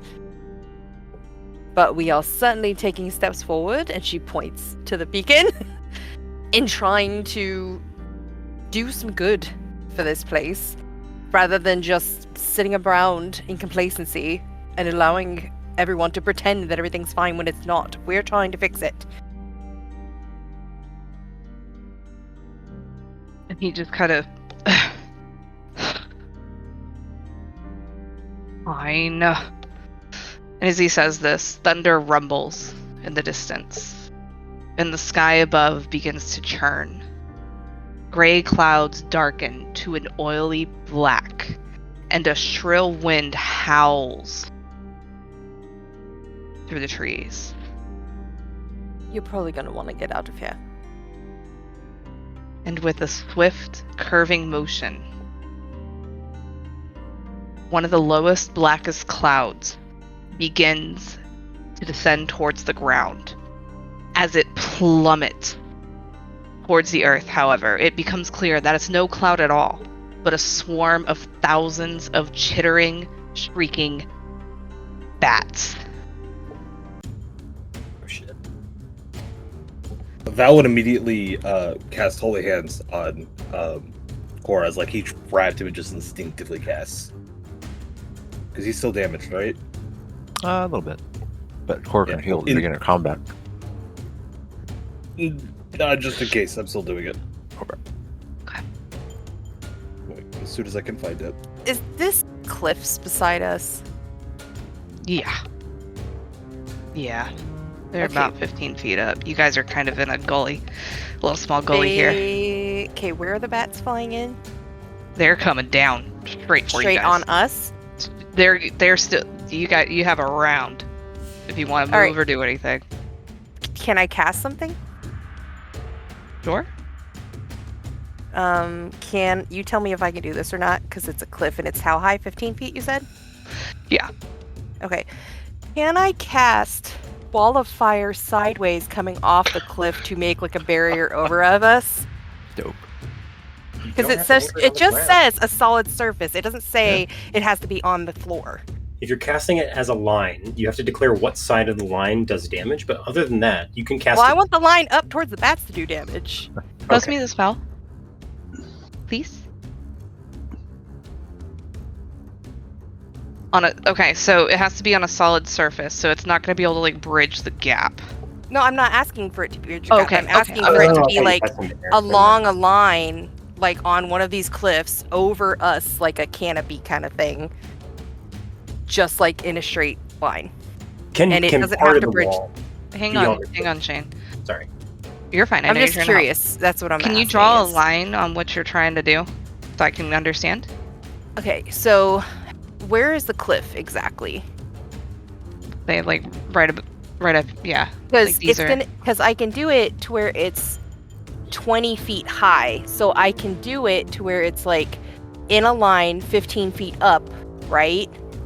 You're trying to put like it that, like. Oh, that's and then too- so okay, that gotcha. 20 feet out from the wall, it's over us so that they can't dive bomb us, essentially. Or if they do, they're going to get toasted. Crispy. So right there. Yeah, and then like have the 20 feet going over us like an umbrella, is what I'm asking if I can do that. Like an awning, it like kind of bends. But because it's above you guys, yeah.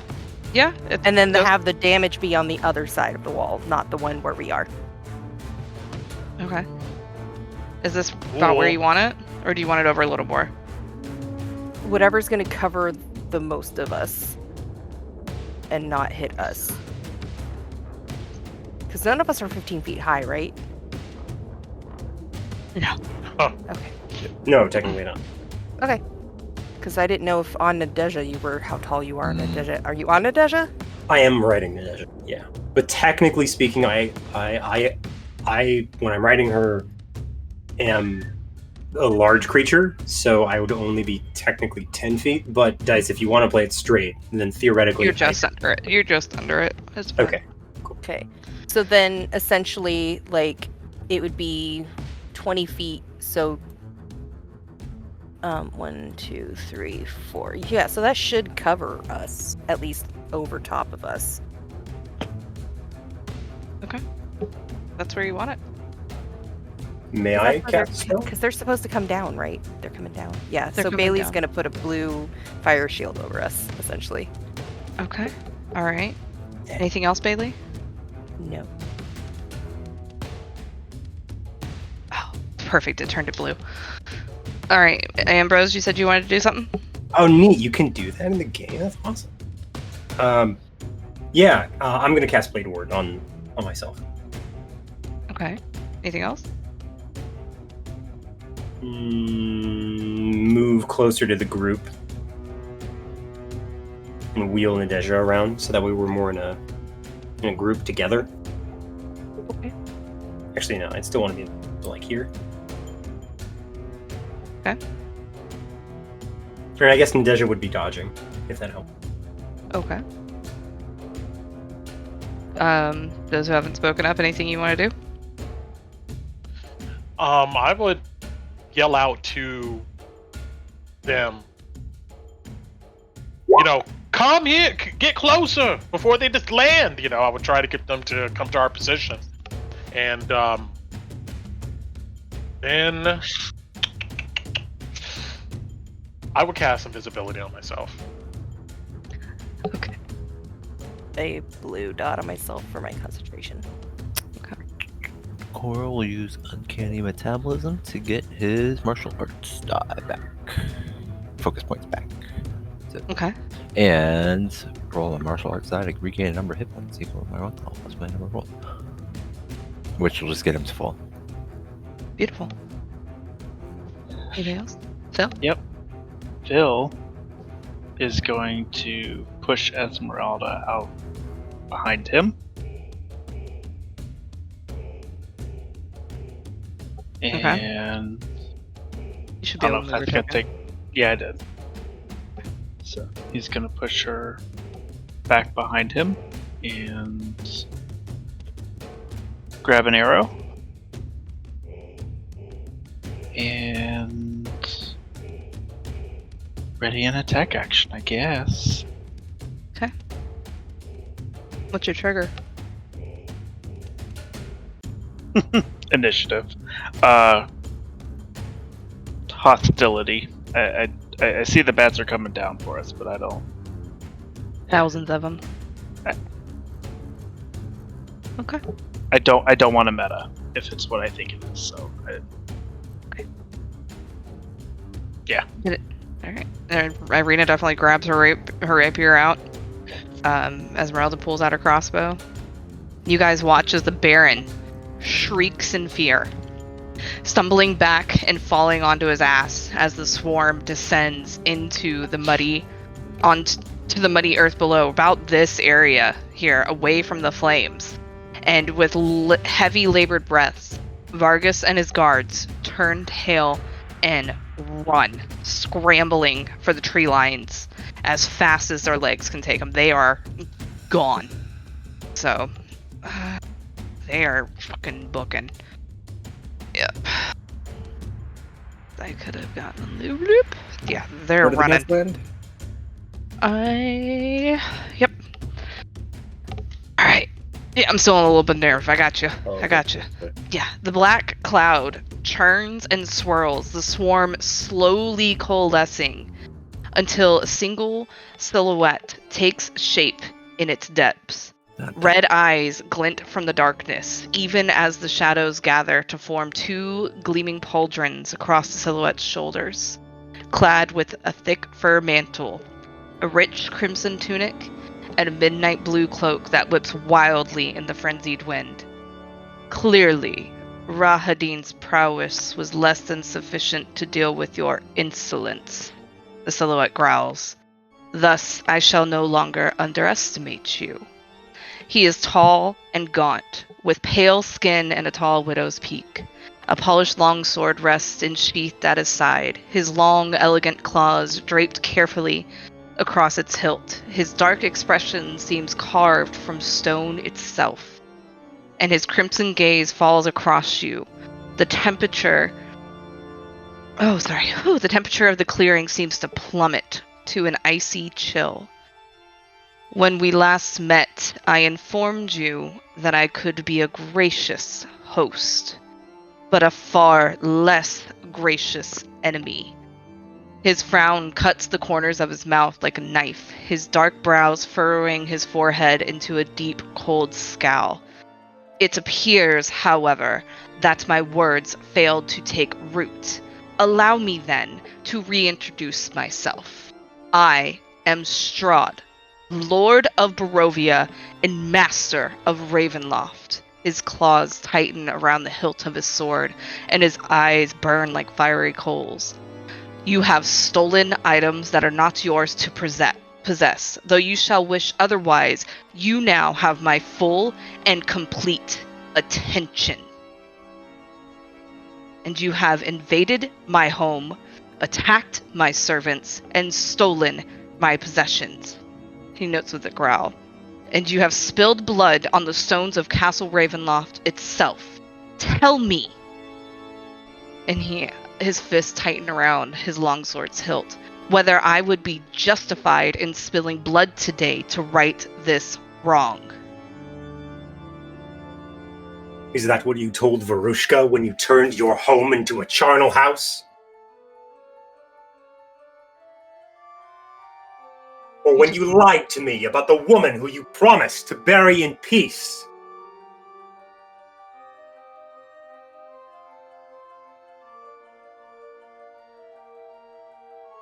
I'm going to whisper to myself and use this Pearl of Power to get a spell slot back while that is going down. Yeah.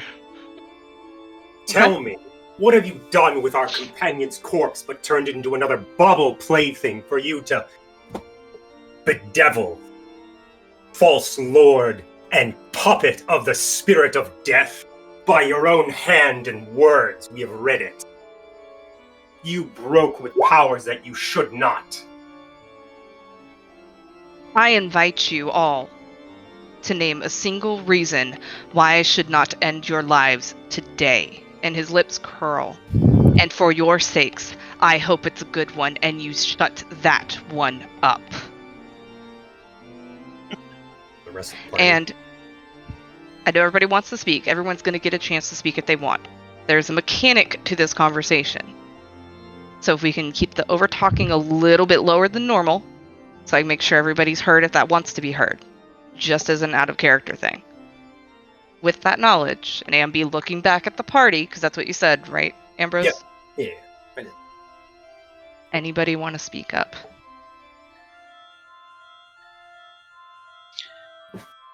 I do. I'm formulating.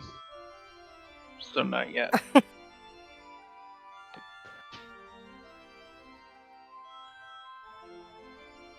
Anybody can speak up. I just want to make sure that I hear everybody, give everybody a chance. You don't have to speak if you don't want to. But if you don't speak up when somebody says something, I'm going to go with a majority yes. So if somebody says something you don't agree with, I would definitely have your character speak up. Because I will be using this with like a majority option. So if you're silent, I'm assuming that you endorse the argument or conduct that somebody is doing, just so you know. So speak up if your character doesn't. I'm thinking. You're fine. Same. Wasn't prepared for this. I think Cora's like, Not oh, supposed to shit, be. shit. What would you say about Cora? Cora's just like, oh my god, it's him. Yeah, you and Val have never seen him before. Oh my god. He's pissed. Bailey's gonna step forward and kind of just keep. She's gonna like look at you guys, like keep Irina behind you, keep an eye on her, and she's gonna like look at Strahd, and she's gonna say, "I think you of all people are well aware of the fact that we're not actually a true challenge for you yet. Aren't you bored?"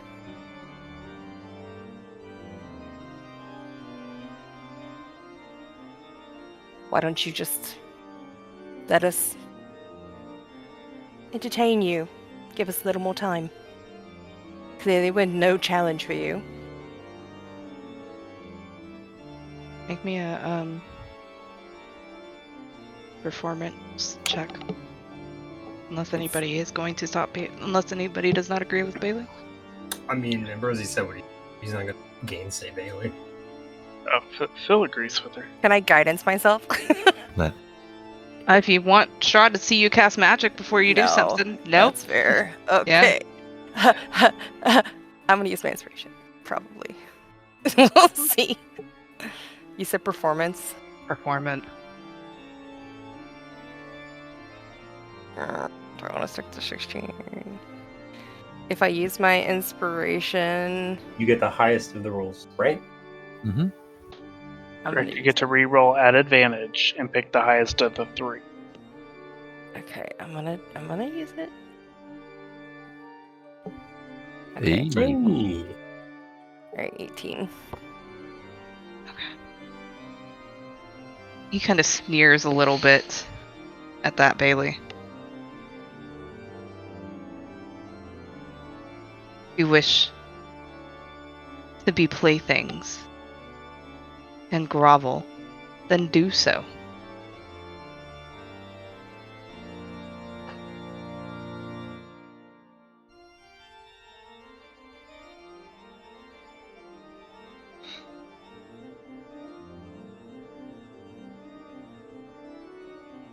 Look, a true ruler Who's that? takes responsibility for their actions, no matter how long ago or how minute. And they accept the consequences of that. And as we've traveled through these lands, all we have heard of all the things you've done to these people. Probably hundreds, thousands of people here across these lands feel that same smoldering indignation that you have right now. You can be like them, or you can be the Lord that you claim to be.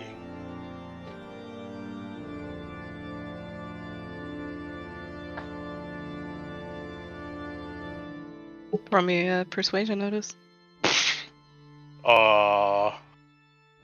Let's see this time what we get. 2! Inspiration, maybe? Yeah, Don't I'll you give have that him from last session? I don't think I have inspiration on it. I will give Otis my inspiration. Bruh, I don't know if that's going to make it any better. I'll take it, though. Let's see. Advantage. 7! Wait, no, you get You get one more. You advantage. get one Roll more. one more time. Oh, okay. This is like my worst skill. 13. I got above a 10. All right. Easy clap. You can hear the trembling in my voice. Yeah. And the fact that you're hiding while speaking, you know. You're his And- conscience.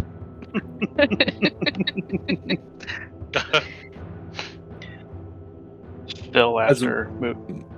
Go ahead. As a resident of this land, I love it, but I do not accept you in your current state as a ruler. Shouldn't you, with all the pain and suffering you've caused to every being in your domain, as a servant upon yourself, as our previous has spoken, wouldn't it belittle your station to attack people you view weaker than your own?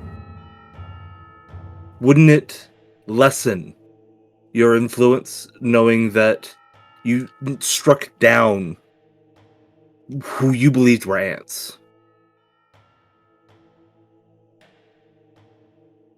You forget yourselves. Am I not Lord of Barovia, Master of Castle Ravenloft, and Protector of the Balinok Mountains? Where's Yes. the protection? All I see is death. Careful, Strahd says rather softly. When you lie in the shadow of the wolf, you do not ask him to show his teeth unless you wish to feel his bite. And he snarls at you. Val just glares.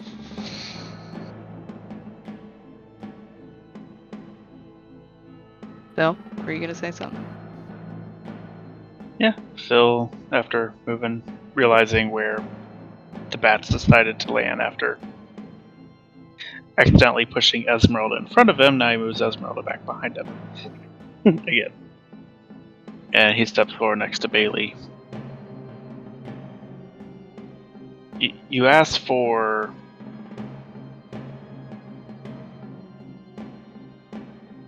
You asked us for a reason. And although I don't have one, I think I can safely say, at least for all of us, that everything we've done since our time here, those who've been here longer, some of us that are newer, has been for the betterment of your people.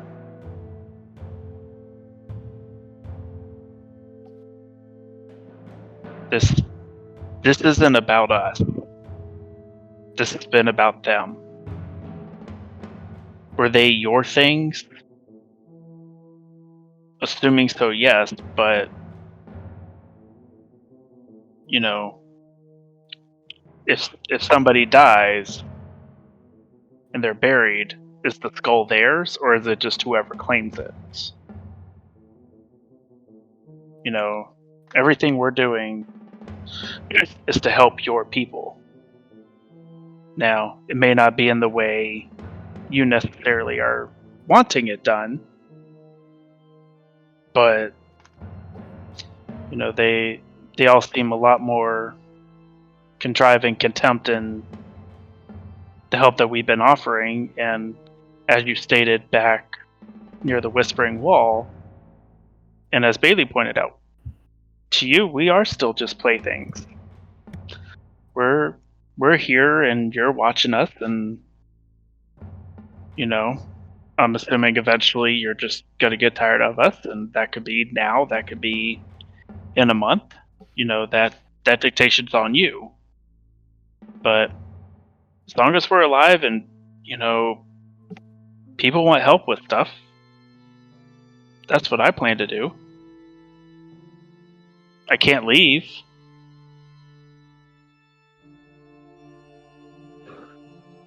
Make me a persuasion check, Phil.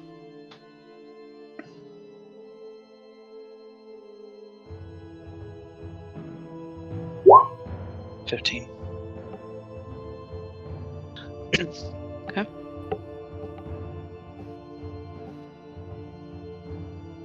Anybody? You guys, most of you noticed this because I think everybody has this. You notice that Strahd appears to be more seriously entertaining everything you guys are saying the more you guys have spoken to him. Aside from when he's spoken up to hush somebody. And he looks to the rest of you.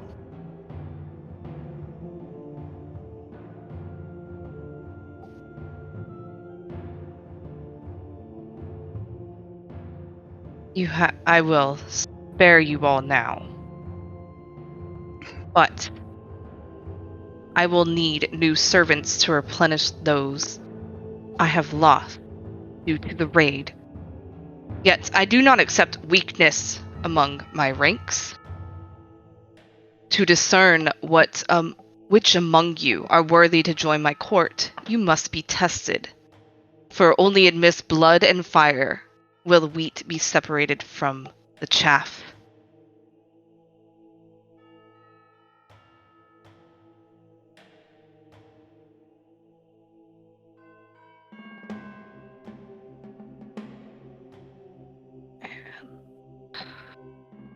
Sorry, I'm double checking something real quick.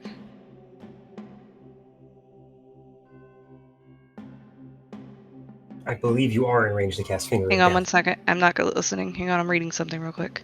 Good. Hold on to that. I was being cheeky. You're fine.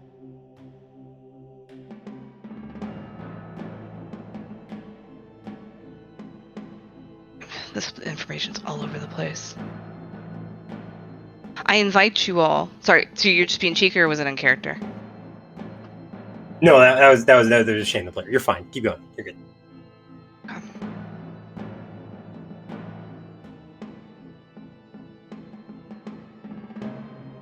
He pulls out. You see, he goes into his vest and he pulls out a ornate black ceremonial dagger. Its hilt inset with a pair of rubies, and he holds it out towards you all. A token of me sparing you, so that I might keep track of such interesting playthings. Slice your flesh with it.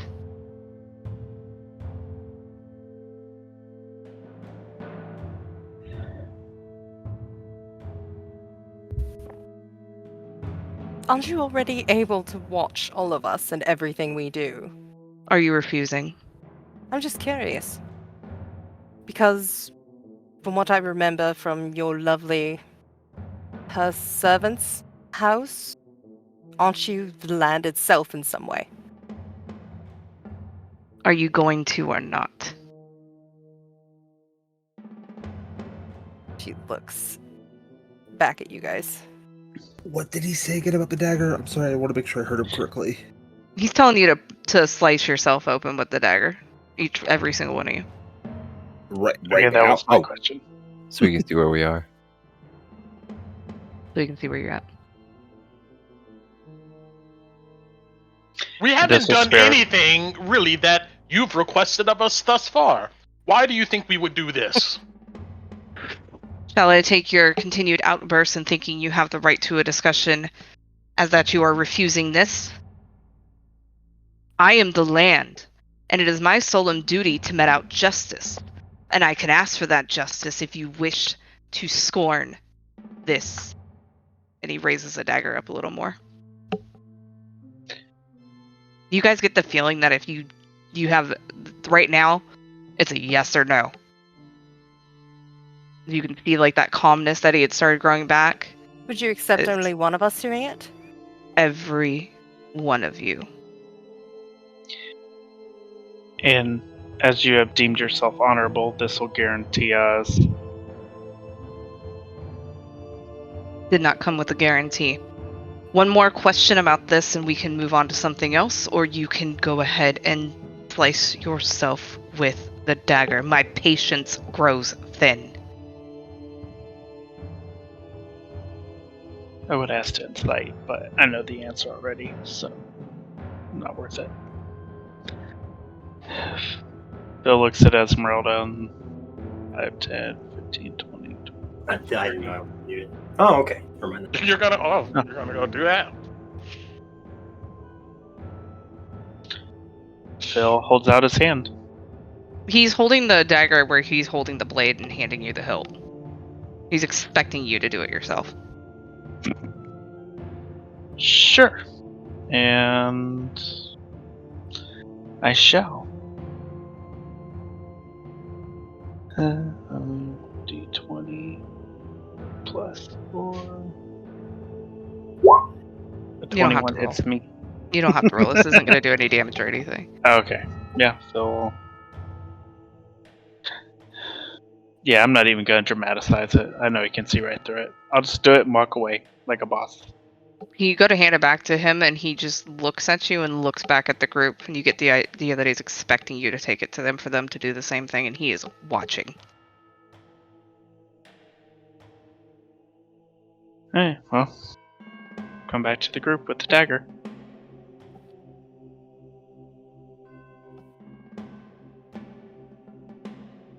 You guys don't have to play this out. You don't want to. But is anybody not doing it? Or you can play it out if you want. Dallas is just watching with the rest of the what everybody else does. He has not decided if he's doing it yet or not. So basically, it's gonna let him scry on us. Is that the gist of this? What is You Bailey Or he doing? could have We already. don't know what Ugh, it's gonna do. You guys have no idea. Bailey's gonna walk back to the group real quick, and she's gonna get next to Irina. How are you doing this? Lady Coliana does not need to. You hear Strahd say. Okay, then I'll do it. And she'll take the knife. She's like, as long as Irina's not having to do it. And she'll just give her a little tiny slice. The diabetic pinprick. The I'm gonna wimpy step out of the girl way. pinprick. You watch, Phil, you had seen this too. You watch as you had cut yourself. Any blood that had come up had just been absorbed into the blade. I want this dagger. Minor illusion one in your hand. Hand it back to him. See if it works. Yeah, that's great. Let's do that right now. Yeah. Anybody else? Waiting to see. I'm just watching. Go on. There's 2 down. The rest of you need to fall in line. Even those that weren't in your castle? Yes. And he smiles. Shit. Val's gonna look to Cora. Well, adventures wouldn't be adventures if they were easy. Cora will do it.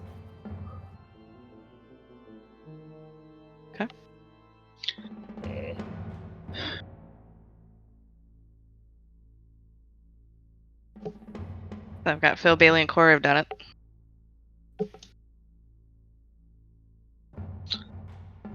Come on now.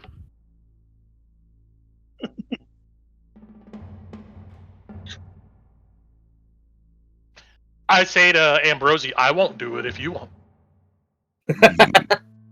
We're already halfway through this. It's hard to abandon a companion.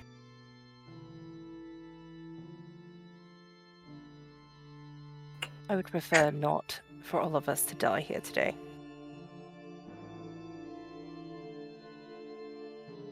Agreed.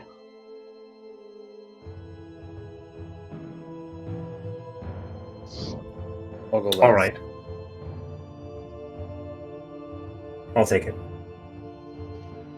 Percy holds out his hand. You that much of a coward, you have to have somebody else do it. No, he holds out his hand to take the dagger. Oh, I'm sorry. Okay. Cora.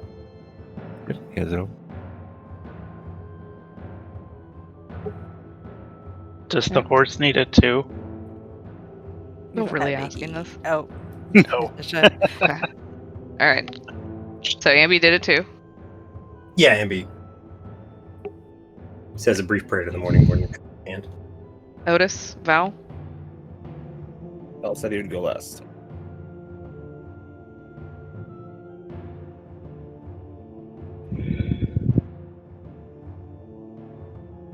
What you doing? Otis? I reveal myself.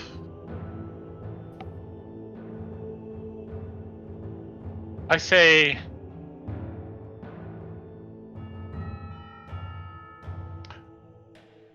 Tatiana would be disgusted at how petty you are. Smirks he's at gonna you. pinch the bridge of her nose. Like, really? He just smirks back at you, Otis. I'll go ahead and prick myself. Okay.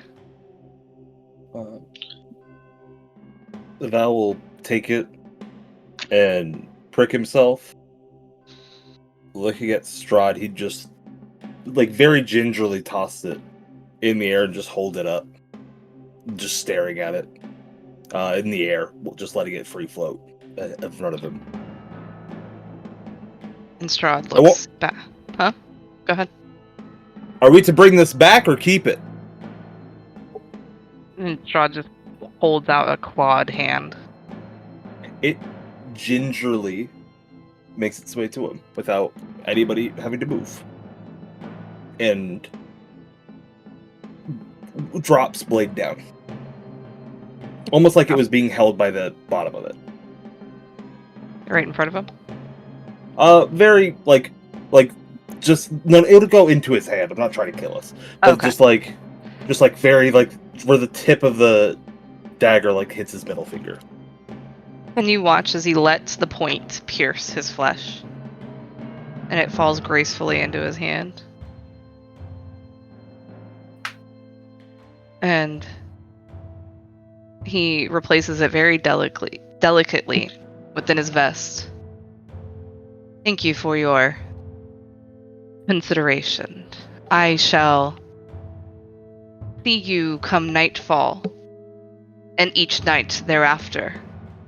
And then his form burst into a swarm of 1,000 bats, which ascend into the sky and fly east to where you know Castle Ravenloft is. Wonderful. Wunderbar. Well, we didn't die. A win's a We win. could have thought about that before we did that. We didn't really have a choice, did we? we're not Well, ready. we yet. had a choice. I'm I mean, not what we're ready. gonna do when we get to the mountain now, if he's gonna visit us every single night. Get in and get out in one day? Or one... And then the night we have it, what is he gonna be? He's gonna show up and we're gonna fight him there, I guess. Remember, Maybe. Otis. Wait. Valentine, do it. We should speak no more. And yeah, he'll connect everybody but the NPC. He'll connect everybody but Phil and Irina. Okay. So Esmeralda instead of Phil, basically. Roll it for how long you get it. Yep. Here's my 8. Yeah, because it's pressing on to 3 p.m. 5 hours. Alright, so you have it till 8 p.m. Make a note. Ambrosi will think to you, Phil. Remember what? Phil is not in it. Phil's not Oh in shit, not Phil. Sorry, Otis. Otis. Ambrosi will think to Otis. Remember what Kasimir said. There's a place inside of the Amber Temple where not even Strahd himself would go. If there was a place such as that, there is a place then we might go, rest where he will not come. This is true, but we still have to leave the temple. And we will leave that temple fully prepared for him to arrive and kill us. But we will have the blade in hand.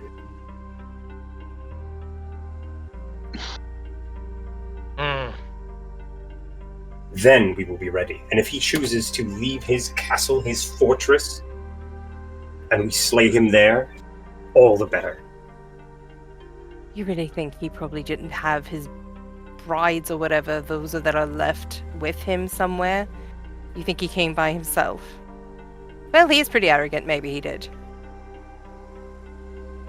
What, Otis, do you know what he did to us? I would imagine that dagger probably has, drops of our blood on it, or something in which he can go ahead and magically scry our position. He did say that he would be watching us, essentially, and every night, apparently, he wants to now show up. So I imagine that's what that dagger was for. At the same time, can be used for other rituals, curses, all types of things. We could have ran. Ah. So you... I can't hear him, damn it. Never mind. Do not think we can outrun that cloud of night that he summoned. Turn I back just in. don't respond, because I know you're right, but...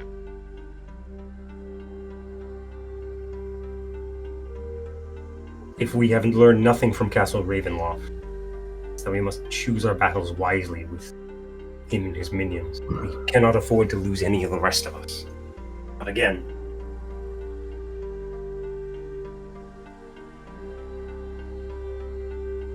if I had the dagger, I could have maybe figured out more properties, but without it, I just shake my head.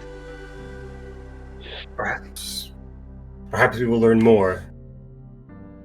There must be someone in this land that knows of its treasures and secrets. It's not as if he could have found it anywhere else but here.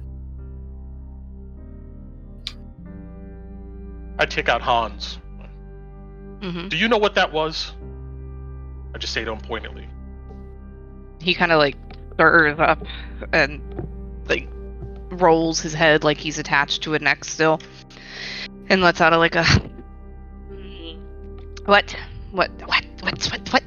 what was what? You did not feel his presence? Mm. He was just here. There was a ceremonial dagger in which he convinced us to prick ourselves with. Oh, I was thinking about how we're finally leaving in the morning. Yes. For the temple. I am not concerned. Well, how are we going to get there? Or even keep possession of this item here if we're going to be assaulted along the way or when we leave?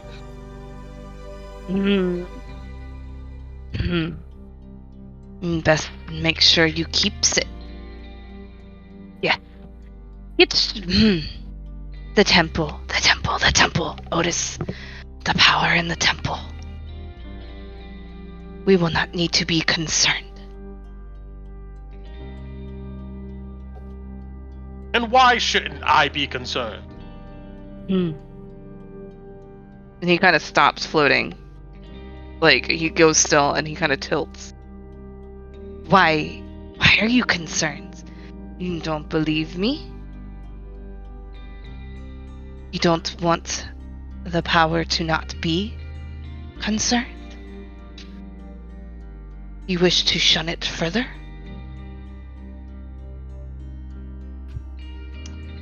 Otis thinks about that and goes,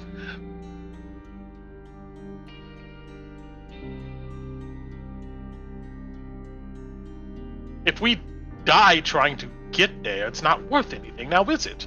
Then not worth the power if you can't get to it. You come this far. Have I led you astray? I don't know, have you?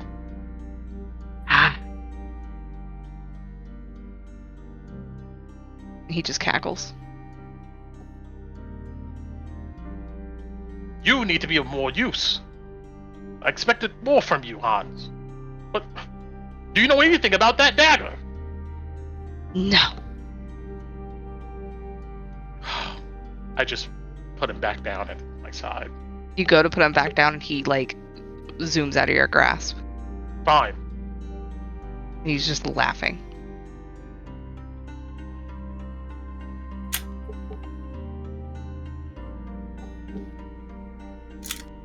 I just look at the rest of you, kind of frustrated at this predicament. We will find our answers, Otis.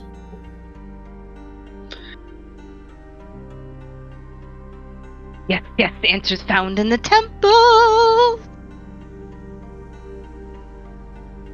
I look at the skull and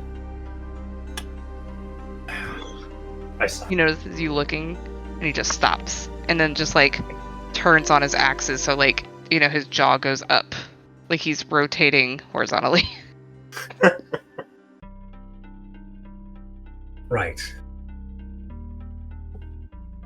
We best away to Velaki then.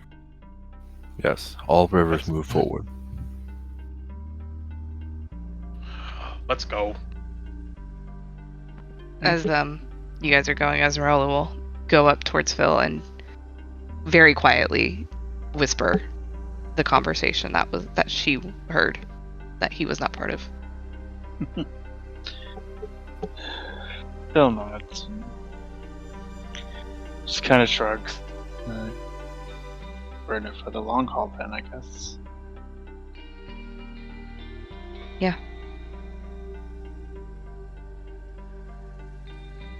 You guys follow this footpath. Esmeralda kind of guides you guys through it. It's quiet. It's cold. The wind has died down. Departed with Strahd. The gates of Velaki come into view. The guards let you in without any issue.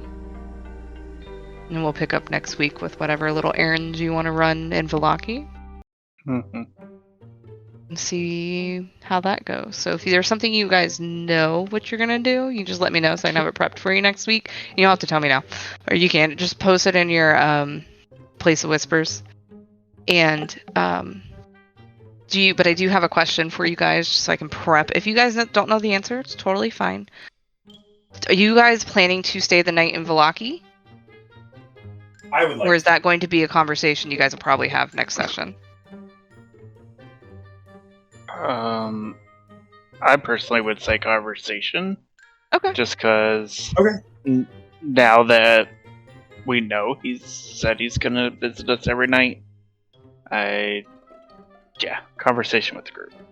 I I don't agree. think Bailey's gonna want to, like, cause she's conversation. Okay, we'll do a conversation then, so that way you guys can do it in person. Absolutely, I'm totally fine with that. All good. Because you guys have a lot of options. Alright. You guys made it to Velaki Oh, at about 3 p.m. at Velaki, knowing that you have to meet Kasimir in the early morning, and you probably have a visitor coming to visit you tonight. Wherever you find your rest. Who wants to start us on the good, bad, and MVP? I'll start. I'm going to give MVP to Phil for really taking the initiative here, checking in on everybody, making sure our NPCs and the people we build connections with were still there and on point. A lot of action coming from Phil. Let's go around. And I like it. And I also love the flirting here with Esmeralda. That's awesome. So that's always fun. So that's MVP. I mean, there's no real bad. I guess there's now the complication of douchebag gonna show up here and talking shit, at random points. So that's not good. I don't know what that's gonna bode for our plans. So I'm wondering on that. But yeah, good session, especially coming back and getting reoriented. what we were doing. So that's what I got. Cool.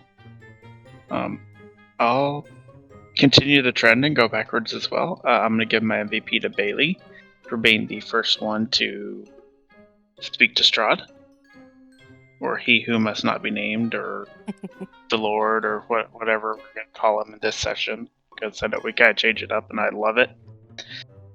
We don't know if the name's fully taboo or not, so.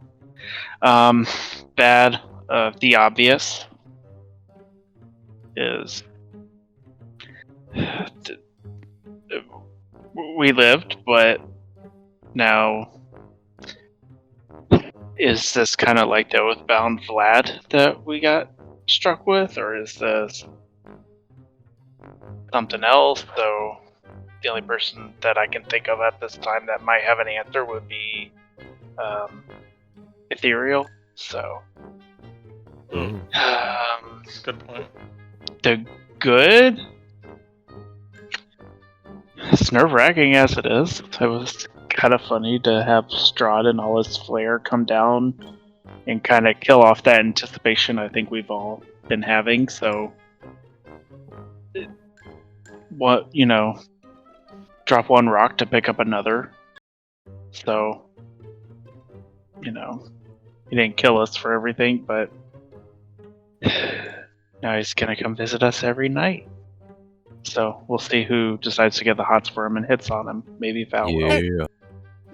But yeah, MVP Bailey just for being the first one to speak up and actually get to roll. Sorry, Ambi, I know you spoke up first, but he didn't like your response. So Bailey. Well, part of it. Okay, I can follow a theme. My MVP.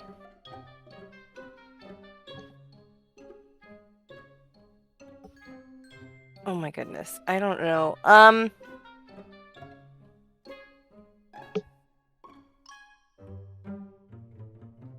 I can't follow a theme. Okay, so I can't pick MVP yet.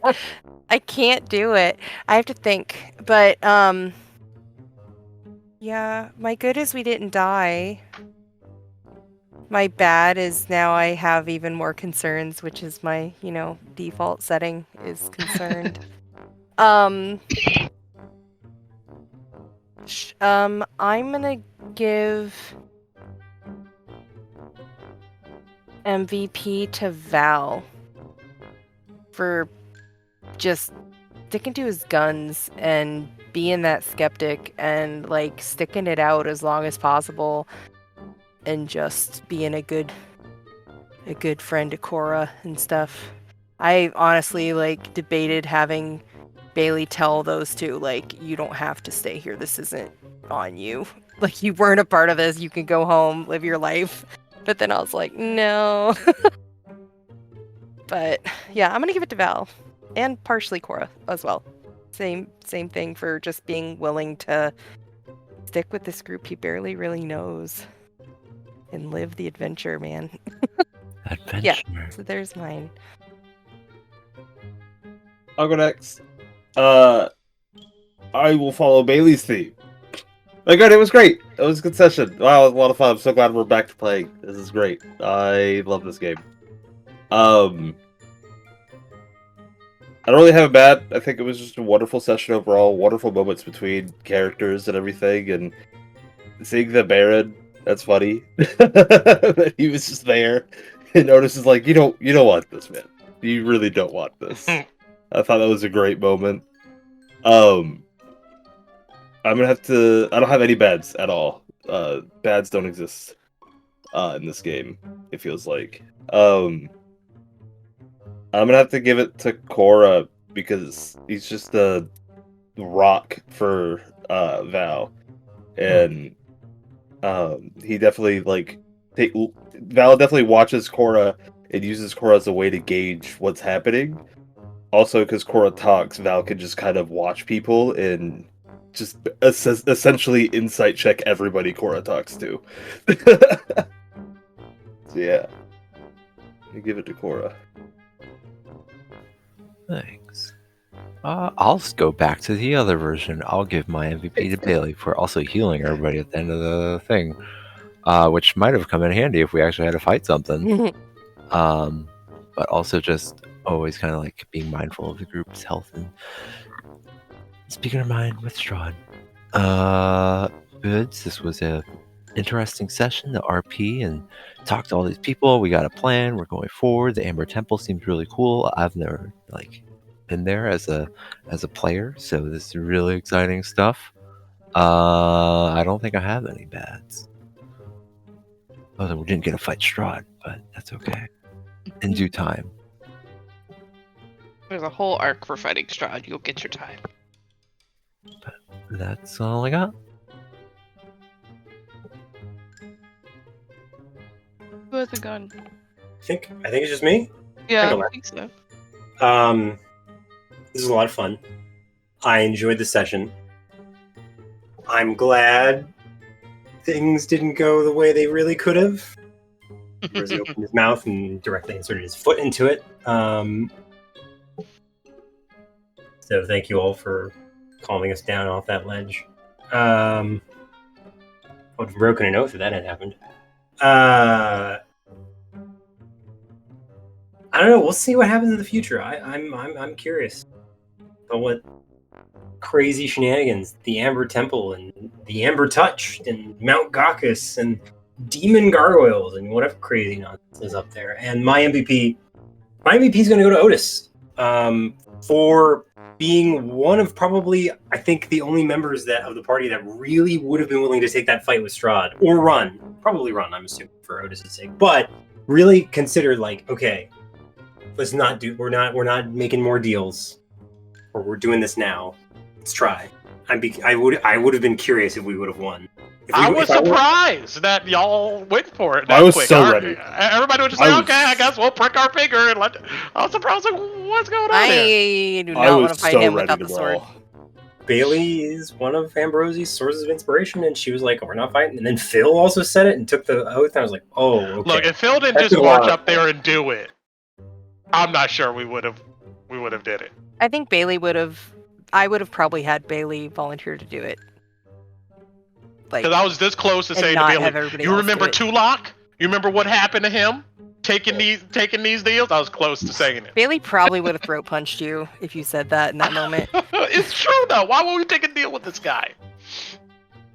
Oh, Val was ready to fight. Val was ready to go. I mean, if somebody had acted, but Ambrosie did have a. He's like, I'm not sure he would have killed us. I think he would have fucked us up to make an example out of us and then dipped. To answer your question, it wasn't necessarily Phil's call. It was mostly Dova's. Just on the premise that I want to play this campaign again next week, the week after, and the week after. And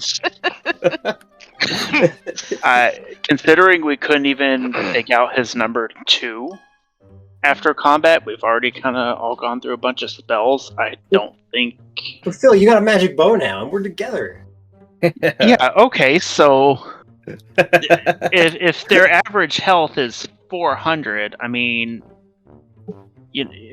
how the fuck am I supposed to do... How are any of us supposed to do that in, 2 turns? Just roll well, alright, man? Just roll well. That's all I'm saying.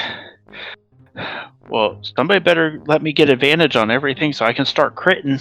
So that's the only way that kind of thing's gonna happen. Truth. I think that's... Who is Because your... if he wanted to kill us, Otis. we didn't give any real good excuse for him I don't not think to just kill Glenn, us. I 110% agree. I think something much worse than the party dying would have happened if we had taken the fight. Mhm. But it's I think he would have taken Irina, and I am not willing to have that happen. Yep. I'm attached. I do suspect he probably been like, "Fine then. Well, I'm gonna take one of you guys with me because you didn't do what I said." I cannot say much on the matter. So As a player, it was the absolute right decision to just do it. But as Otis, it's like, man, I don't want to give this guy an itch. Honestly, if You get Zare hadn't have nothing. died in the castle, Ambrosie would be way more gung-ho about fighting him. But the last time he didn't swallow his pride and try to get people to live, 2 people died. True. Facts. That's all his I fault. love the... Sorry, go ahead, Jason. No, just saying it's all Rosie's fault. Right? Whoa. Or be alive. Yeah, it's not mine. cared about, I didn't do it. fighting Rahadin. Yeah, so my good is that you guys avoided the fight with Vargas. But part of me, it's also my bad because I kind of wanted you guys to beat his ass because I hate him. An NPC. But it's a good thing you guys didn't fight him. And then my other good is that you guys succeeded that first interaction with Strahd since lighting the beacon. So that was the success version. Yeah, I can't say much more than that. I can tell you at the end of the campaign about this because, whew, yeah, and that's really in my bad. Kind of also is I kind of wanted to, you guys. I don't know. Yeah, you wanted it to. You wanted us to not do it.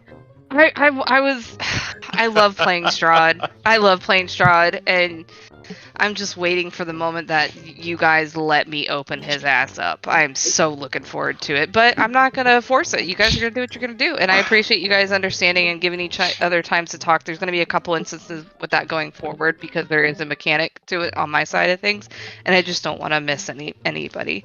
But I think everybody had nice things to say about Strahd from now on. Huh? You only have nice things to say about Strahd from now on. He's a great guy. He is yeah. But you guys did great. I absolutely loved Phil flirting with Esmeralda, and I also really loved that I knew Phil was gonna do the keeper whistle because he had sent me privately what he wanted to do, and I was like, yeah, we'll get to that. And I loved throwing his first Barovian crush in his face after admitting to his second that he had it. So that was kind of fun to do. So thank you for being a good sport on that, babe. Of course. Bailey, I like how you spoke up to Strahd. That was, and healing and putting the wall of fire and really leaning into your protective cleric role and the realization that Otis is from Waterdeep. What? That was hilarious. She blocked that out earlier. That I think was we great. had that conversation. She was like, "Wait, what?" I don't Oh, think yeah. you guys have actually. I think that's the first time Otis. Yeah, I'm pretty maybe. sure I have. I I think don't think we Bailey had didn't like a care to full-blown even listen to him conversation. before. Back in those days, yeah. It was. Yeah. It's like, screw Otis. I don't want to talk to him. Now she's like, oh wait, you're from home too? I appreciated Val's stoic quietness and letting it do the talking and taking in the information because it's very similar to how I play my Saturday character. So I get it. I'm going to let everybody else talk and then I'll speak because I want all the information before I say a word. So I see you. Right. I see you, Val. I love it. Cora being an absolute adorable half Goliath, just adventure, and really getting more into Cora's backstory and kind of seeing. I think everyone's kind of seeing the threads and everything. And that was really cool, Jason, to get some more Cora content because I love Cora. And the whole. Did my healing hurt worse? Did I win at the healing not hurting? That was hilarious. And breaking me with, that's just your opinion, man. You broke me, Jason. I was dying. I was crying. Otis. I think Otis is starting to have some concerns himself about a certain skull that's led him here. He's got some big... Yeah, it's great. Everybody did really good. And you guys are going to need it. So... Party MVP is Bailey. But if you do not have inspiration, go ahead and take it. Hey. Because you're going to need it. But good job, guys. Nobody's like, elves can't be charmed, right? I have you dying. I know, that was hilarious. That was great. Oh man. Alright, well, we'll say goodnight to Craig and then... Good night, Craig. Good night, Craig. See you later, Craig.